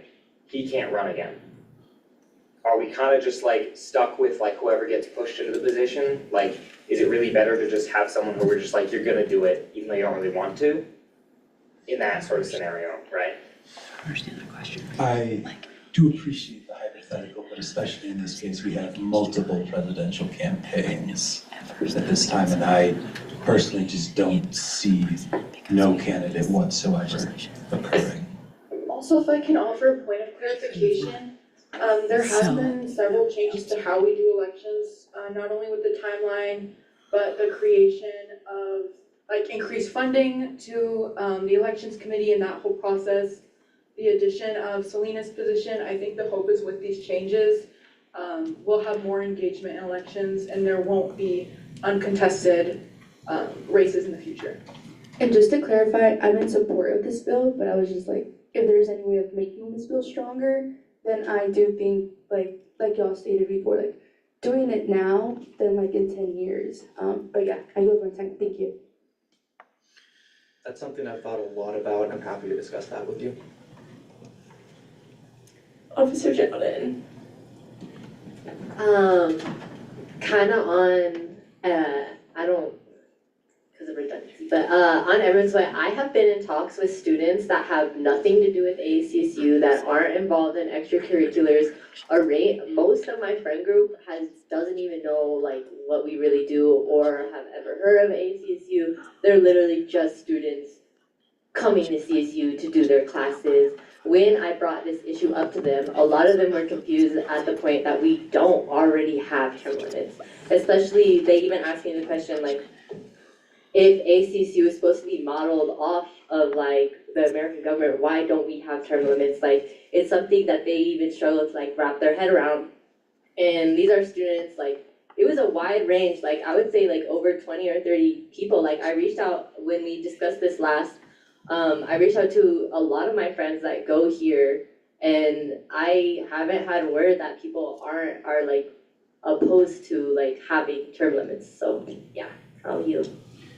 Senator Boshin, I apologize if I mispronounced that. It's okay, I just wanted to add to the previous speaker. So like, as one of the things I feel like in CSA ACSU is that we are kind of a rehearsal for the government-wide, I don't know, like range of power. And I can see, like considering the political beliefs of most of the people here, I can see that, for example, if someone in the United States government decided to like eliminate the number of terms possible, a lot of the guys here will be like freaking out for the weeks and months, and we will need some counseling services for them. So I don't see anything bad in having the terms limit.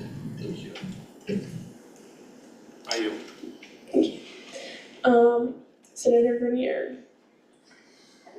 So I won't forget this, I am for this bill. But I asked some of my constituents, and the first thing I got was, you guys don't already have term limits? That was the first thing I got. And the second thing was, especially from several of my friends, as well as a couple of freshmen in the business school, was, so if I really wanted to, I could get a bunch of my friends together and control the student government for 4 years. And to me, I was like, you could do that. But to me, that's an affront to the principles and spirit of democracy, as well as an affront to, well, what we're supposed to be modeled after, as well as the student body. I think this is probably very important and very necessary. I mean, I saw what my understanding is the worst voter turnout ever last election. Correct me if I'm wrong, anybody. But it's like, I cannot look at that and say that there was no partial correlation with the fact that we had a two-term president beforehand. Because it made students think that that's just the way it is, that you have someone there for multiple years. And I had people who I talked to who said, isn't that how it always is? It was a 2-year president? I was like, no, it's not. So I think it's important for us to kind of lay a bulwark, a bulkhead, if you will, against the possibility of, one, that becoming the norm, of people controlling the government for half their time in college, denying other people in college the ability to run, who are just as good, if not better than them, as well as the concept, the concerning concept that at some point someone might try to run for 4 terms. That at some point in the future, somebody might say, hey, I want to do it the entire time I'm in college. And that there's nothing to stop them from doing that. I yield. Our lovely and esteemed elections manager. I think it's really important to note that we do not yet have a publicized list of campaigns, nor will that be public until 5 p.m. on February 20th. So we do not yet know the list of campaigns. We do not yet know the number of campaigns, so that should not be a factor in this discussion, nor is it public. And then Melanie also wanted me to remind us all that there is a credit limit involved in this. And I would highly encourage you to read that section of the Constitution if you have not before. Happy to add a point of clarification. That credit limit makes it so that the president, VP, and speaker must be juniors and seniors. And so you have 2 years to hold that position. That's That's a lot of why I would like to see this passed. I yield. I yield to Senator Blumenauer. Make the point that I've been considered a junior by the university for 3 years because of credit. So technically, if we're going by the university decides, they could be there for 4 because they're in the system, they'd be a junior. Go back to you. That's true. I was in the same position. There's always some exceptions to that, but by and large, people have 2 opportunities to hold those positions. I yield. Senator Corey, did you have your placard raised? Yes, thank you. To the last point, I do think a graduate student could run for a university-wide office.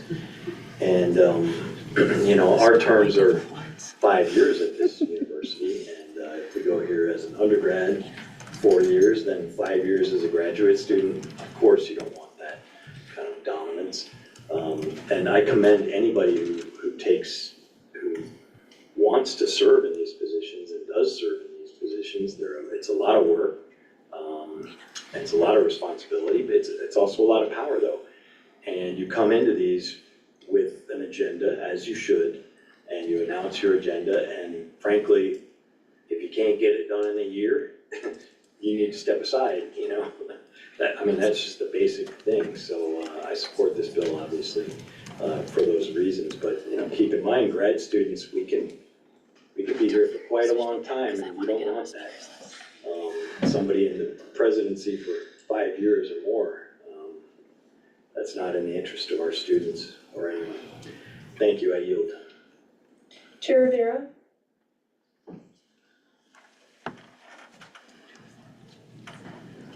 Sorry, I was asked to clarify this again, but would you be able to give us an answer to the question I asked previously here?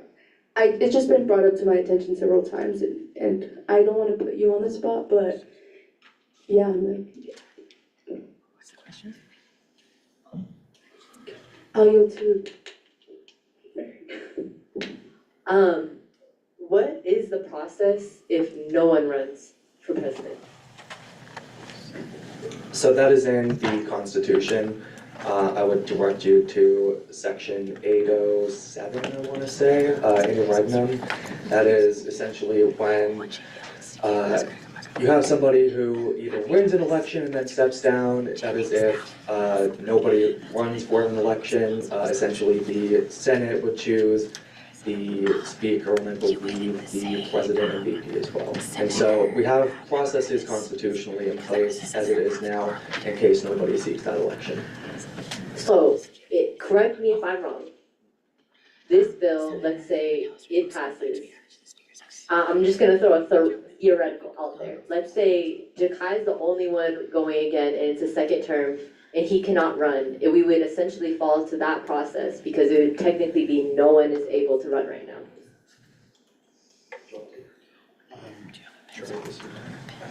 I'm sorry, point of clarification, we're out of time. Thank you. And another point of clarification, how many more people do we have on the speakers list? 1, 2, 2. Okay, I motion to add 3 minutes? You can exhaust this Point of 5 minutes to the time? Point of clarification, for the Senate bylaws, the maximum amount of discussion and debate is half an hour, and that's what this was. I see, okay, never mind. I yield. You could exhaust this, speakers list, no? Wait, Yeah.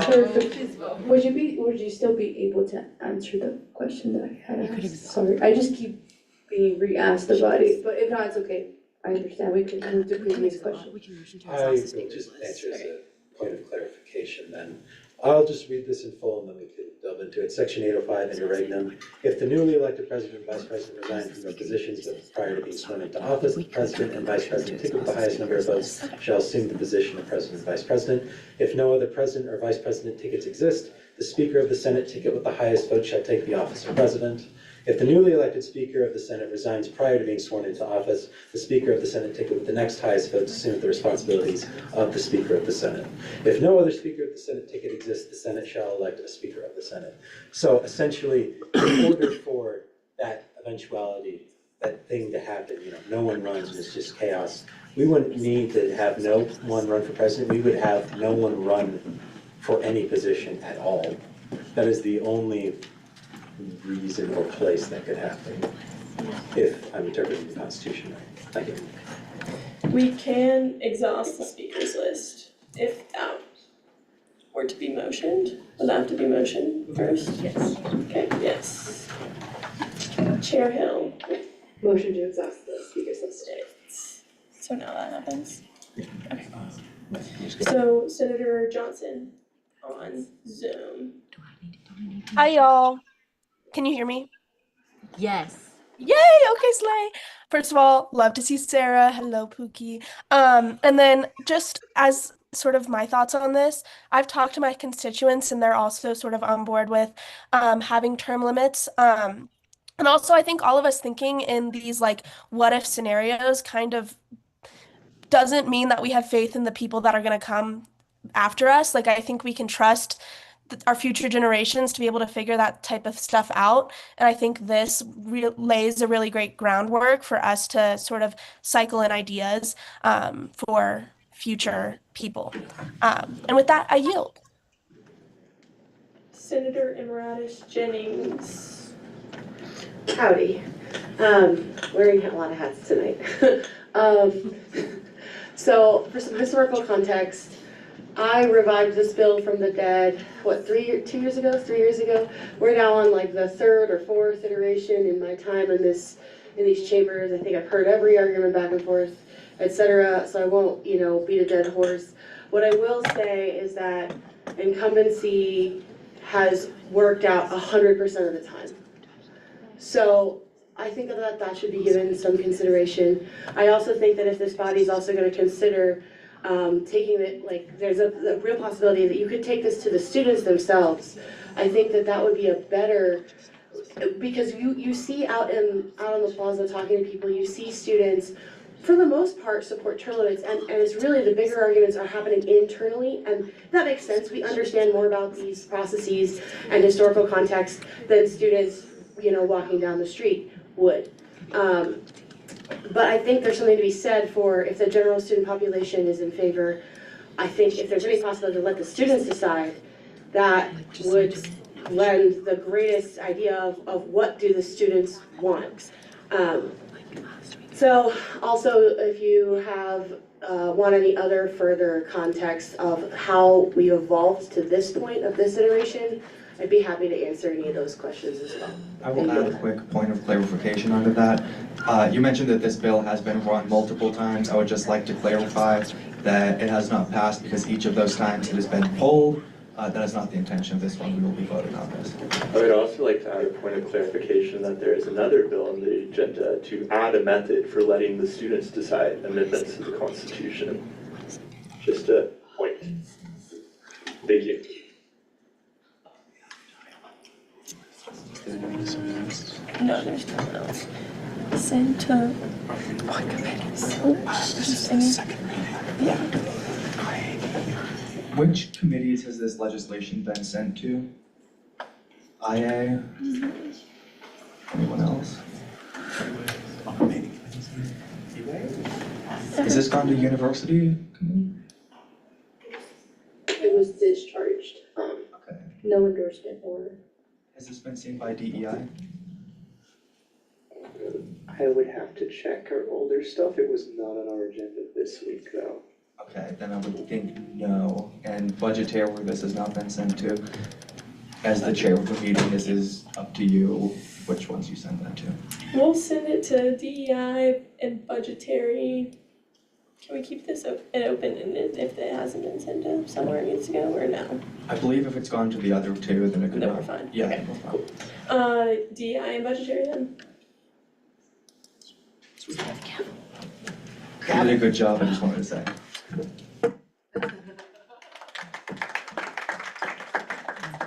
Alright, we return to this chaos. That was my fault.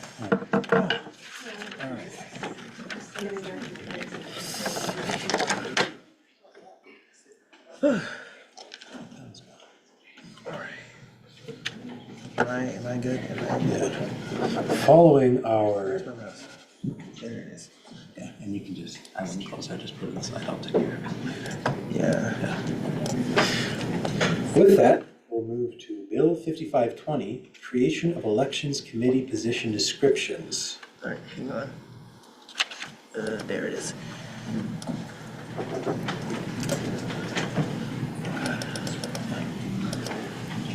And were there edits made by committee?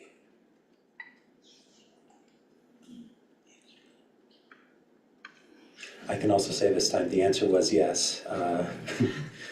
There were edits made by committee, and they should be reflected, but I encourage chairs, vice chairs, and members to see that it is properly reflected. Chair Rivera? I'm double checking, but I think it has been seen in DEI as well. Yes. Term limits? Creation of election committee position description. What? No, she's appointed. Oh, she meant the term limits one. Oh, Yeah. okay. So only budgetary. Thank you. Anywho, 5520 edits have been seen and reflected. Do you accept the edits made by committee? I believe it's just an endorsement, so yeah, I do.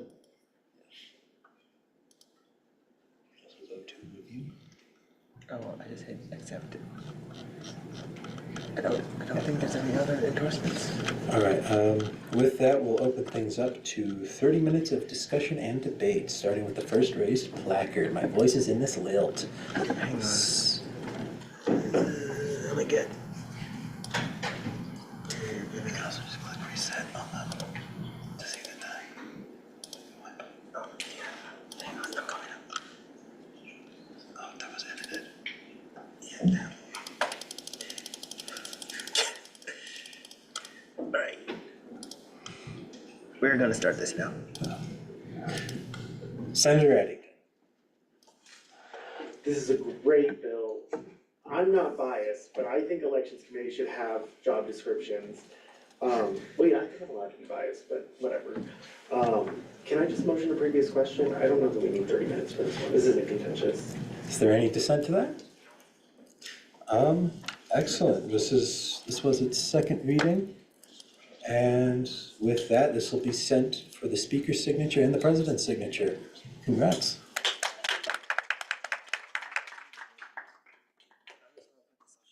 Wait, hold on, sorry. Been a busy night. So we moved the previous question. We now move on to a period of voting. I'd be open to accepting any methods, but we'll do placard if nothing else. Motion to approve this piece of legislation via unanimous consent. Is there any dissent? All right, with that, the legislation is approved and will be sent to the president's office. Sweet. As we get things moving, we will now move to Bill 5527, 2025-2026 ASC issue Supreme Court job descriptions. Is it on here? 2027. It should be in the newsletter too with me. This one. Oh, yeah. Point to it. The second last one. This one? Alright, that's elections committee. It's in the newsletter. Yeah, I'll get it in the newsletter, right?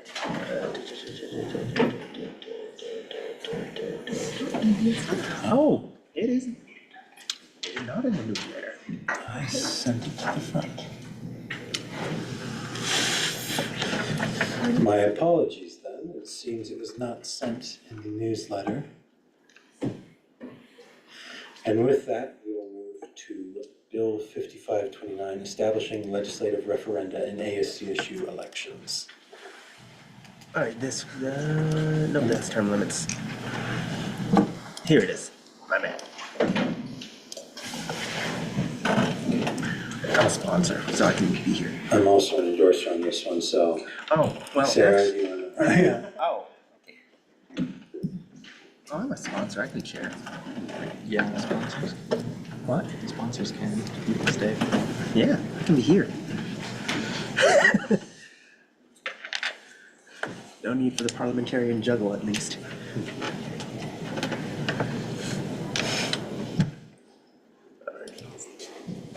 Is this its first reading? Do we already start 30 minutes or ask about edits? Technically, we begin with 10. With 10? Okay. Point of personal privilege, can you make it bigger? On it. Thank you. Were any substantial edits made in committee? Raise your placard, please. No. So now we'll be moving on to a period of 10 minutes. I believe it defaults to 10, but can be extended up to 30. Hang on, let me get a different. Hold on, I have it here. Point of information, is this a Q&A? We're doing Q&A for this, or we're doing discussion debate? Is this first? This is its second reading, yeah. So this is discussion and debate. Yeah. So 10 minutes? Point of information, we just did 30 minutes for the last discussion debate, why would this one be 10? It's not, it was, It can be extended up to 30. the maximum is 30, so I just usually default to 30. Oh, okay, thank you. So. We can do 30. Okay, back to my other one. Okay. So You 30. will also by no means have to take up all 30 minutes if you don't want to. Alright, we good to start? We'll start a period of 30 minutes of discussion and debate, starting with first raised placard. I'm sorry. Senator Eddington, go ahead. I actually really like this bill. It seems like a really good idea. Why would we not give the voice to the people directly? Can I? Oh, never mind. Yeah, that's all I wanted to say. I yield. Thank you for that. Go ahead, Senator Leary.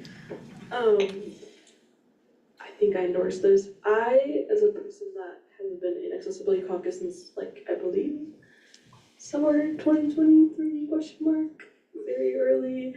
I remember sitting in Zoom while I was visiting my grandma abroad. I like this. I never really had a say in anything as just a member of Accessibility Caucus, not even who the chair was. So I think this is cool. I yield. Go ahead, Aiken. Okay, so the lovely Chief Justice has just reminded me I have some edits to make to this, so I motion to go into committee of the whole. Why would you do this to me? First raise. What?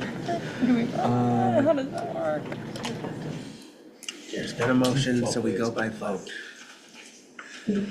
Go ahead, Senator Singleton. I motion to go into the committee of the whole. Do we have to vote on that, or does it just happen? Yes. Yeah. So, I had to do a second. do I have a second? Do we have a method by which we want to do that? Oh, you get to choose. By first, we'll do placard vote. So, All in favor? all in favor of moving into committee of the whole, sorry guys, please raise your placards. Okay, Keep them up, and we'll count. keep them up. 1, 2, 3, 4, 5, 6, 7, 9, 10, 11, 12. Okay. All those opposed? Any abstentions? Okay, what was that, 12? 12 to 0? 12 With to a 0. vote of 12 to 0 to 2, we are now moving into committee of the whole. Do you want to come down and help me with these? You have the whole list and I don't have that on me. Hang on. This should be simple and decently quick, I will say. Promise. Alright. You know, do you have to type, or will be able to type? I mean, if y'all want to type, I can y'all take the lead. Y'all don't want to see me careless spelling. Is it this one or this one? It should be on this one. Okay. Do you want to try to explain what we're doing, Hayden? Yeah, I can do that. I'm gonna take this. Okay, so one of these clauses that we will be adding will be a final whereas clause. This clause will essentially outline that I am adding a new type of legislation to do this. We haven't done something fact checking, check with it. That's fine. We'll turn it on.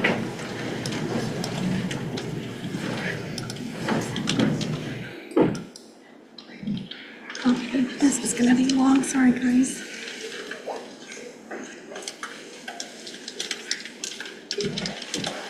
Yeah, so I can.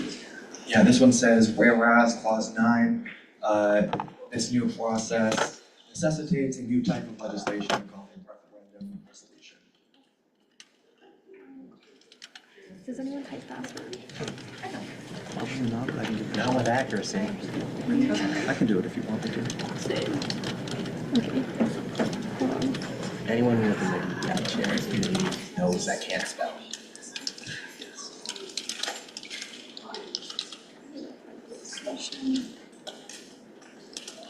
Do you guys clean this up later? Yeah. Yes. We'll fix all of the formatting, it's fine. Yeah, Geo will. Point of information. So then there'll be like, you're saying that bills could then be like the bill resolution, lex, and referendum, is what you're saying with that? Yes. Thank you. The second edit that we'll be making is we'll be changing all mentions of referenda to propositions and all mentions of petitions to student initiatives. This is to kind of reflect the words that we use at the state level with these types of things and to avoid some confusion that judicial wanted to avoid. So that's why I decided to make that edit. Sorry. Additionally, adding a clause that says propositions and student initiatives shall not violate university policy, local, state, and federal law. That's something that we have in the Constitution.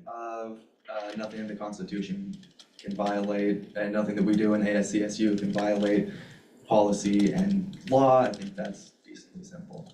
It was requested by admin to do that. And that was something that was asked to be added by university admin, so.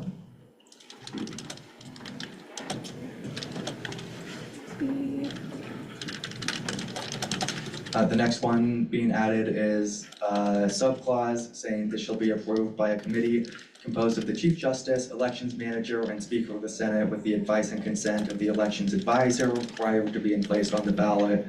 That was kind of a long discussion that we had, but essentially the clause above this that we just added about not violating policy and federal law and local and state law is that is not self-executing. That is something that we need somebody to double check essentially. And so this is kind of the best committee that we came up with to take a look at that. And just so that it's not all students, but the Chief Justice, Elections Manager, and Speaker would know, I think, the most about that. So that's why we decided to do it that way. But then also having the consent and the advice of the advisors, that gives it so that we have faculty at CSU looking at this and double checking that as well.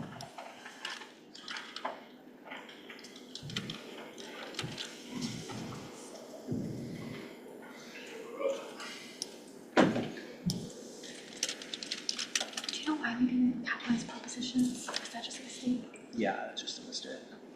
It's You look like you have something you want to add. Do you want to say something? Oh, you have.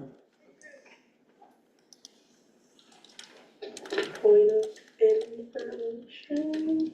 Would this be, and then I have a follow-up point depending on the answer. Would this be going into effect this year? Yes. Okay, point of information, RAMWeb has said they cannot add anything to this year's ballot. That's okay, then we can have this take effect post-election. Great, I just think that's important, FYI. I understand that, thank you. Would also be putting that in deadline then in the future, if manual by this point can't add anything. Yeah, they usually, I think that's good. Is this going to committee? I thought it wasn't. This is its second reading. This will be going back to committees, and so edits that we have can be made in committees. Okay, let's do that then. We got it on this in committee. Senator Moranis, Jennings. Yes. Yes. Congratulations. Thank you. I had a question that just is trying to escape my brain since I had moved from one seat to another. If we wind up, if we have something that we're deferring to the ballot, in this format, does that mean, do those provisions that were directly voted on by the students immediately become ratified? As in, we don't have to wait until the election for that piece of the Constitution to be constitutionally active and ratified? Does that make sense what I'm asking? Can you specify that slightly? Okay, let me re-ask this now that I've gathered my thoughts a little bit better. Okay, so you know how when we make constitutional changes, we have to still ratify the Constitution. They're in a temporary effect until the Constitution is ratified.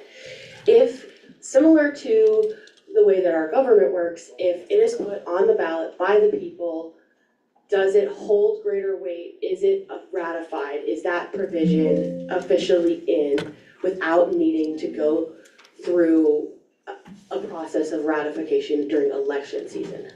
Well, if that is on the ballot in the election season, that'll be voted on by the students, and so if that passes, then assumably, yes, that would be in the Constitution. So like, let's say if the Constitution itself does not get ratified, but the initiative does.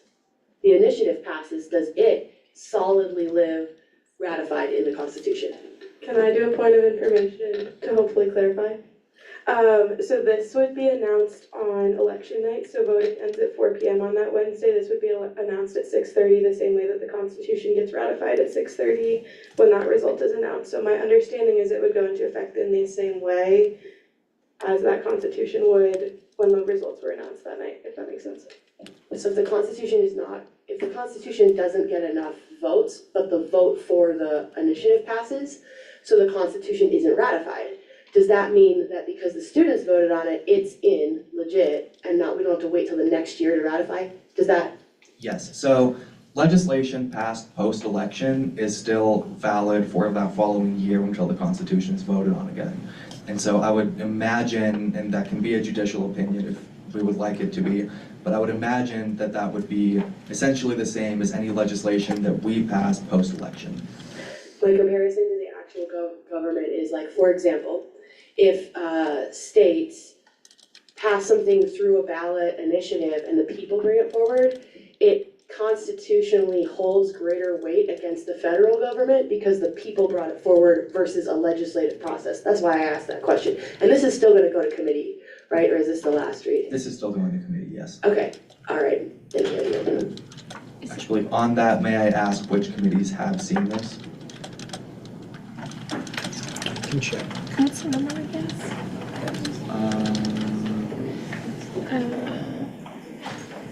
There's no number.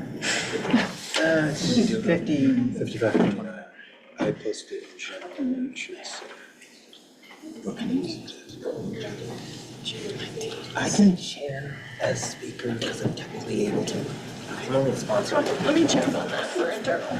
I brought this up for next time.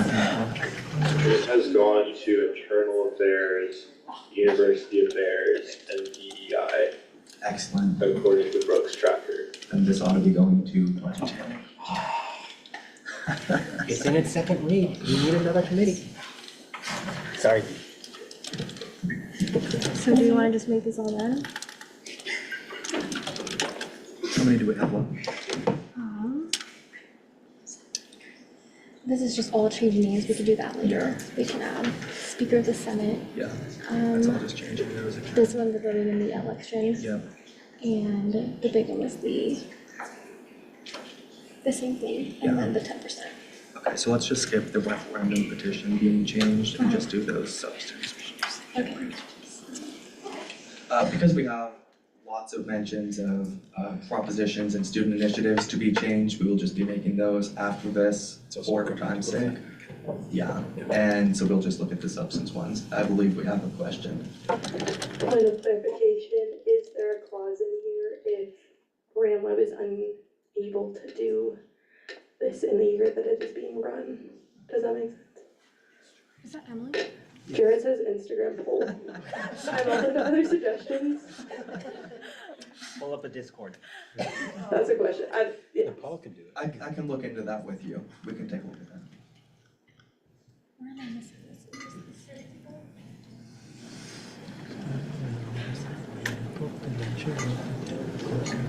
Speaker of the Senate. Voting in the election. Where's this one? This one.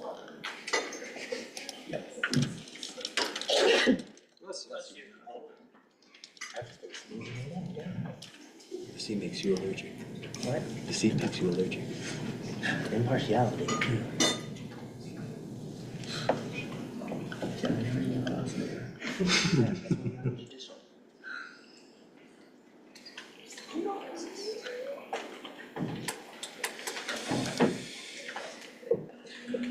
These edits, by the way, they're just specifying that to adopt a constitutional amendment that has been put on the ballot by students or sent to the students by the Senate needs a 60% vote of the people voting to be adopted.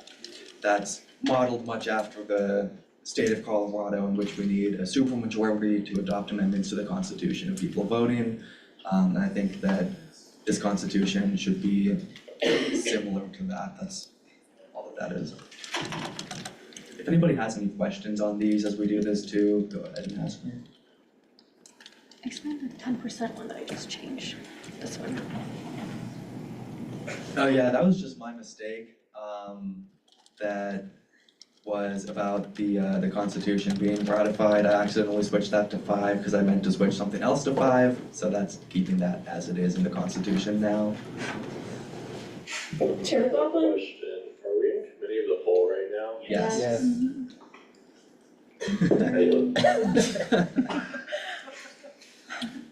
Don't you love Committee of the Whole? No.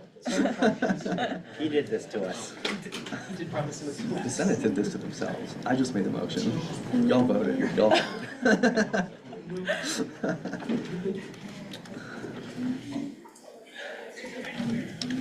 See, I was trying to prevent it with all my stumbling over. Nobody was on that train. It's fine, you're doing a good job. It's a tough position to do. Oh, perhaps not. I texted Brooke, I was like, so much respect. Yeah, it's a difficult position.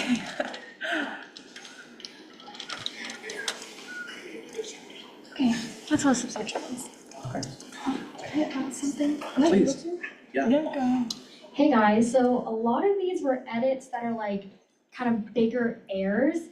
That's something that like going through these bills and like carefully reading them, such as ratifying is only 5% than 10%, is actually a big constitutional like change that like no one caught.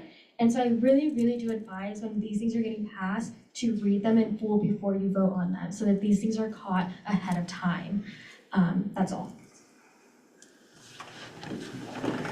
Although you may not believe it, I am not infallible, so. Oh no, I believe it. With that, I motion to rise out of the committee of the whole. Second. Okay. By voice vote? Yes. All those in favor? Aye. All those opposed? All the abstentions? All right, we are now out of committee of the whole. Okay, so this would be back to discussion and debate. Does anybody have any discussion and debate? I would suggest a motion to previous question. Go ahead, Senator Singleton. I motion to previous question. Do you accept these changes, by the way? I do accept these amendments. Cool. You can just say all those in favor.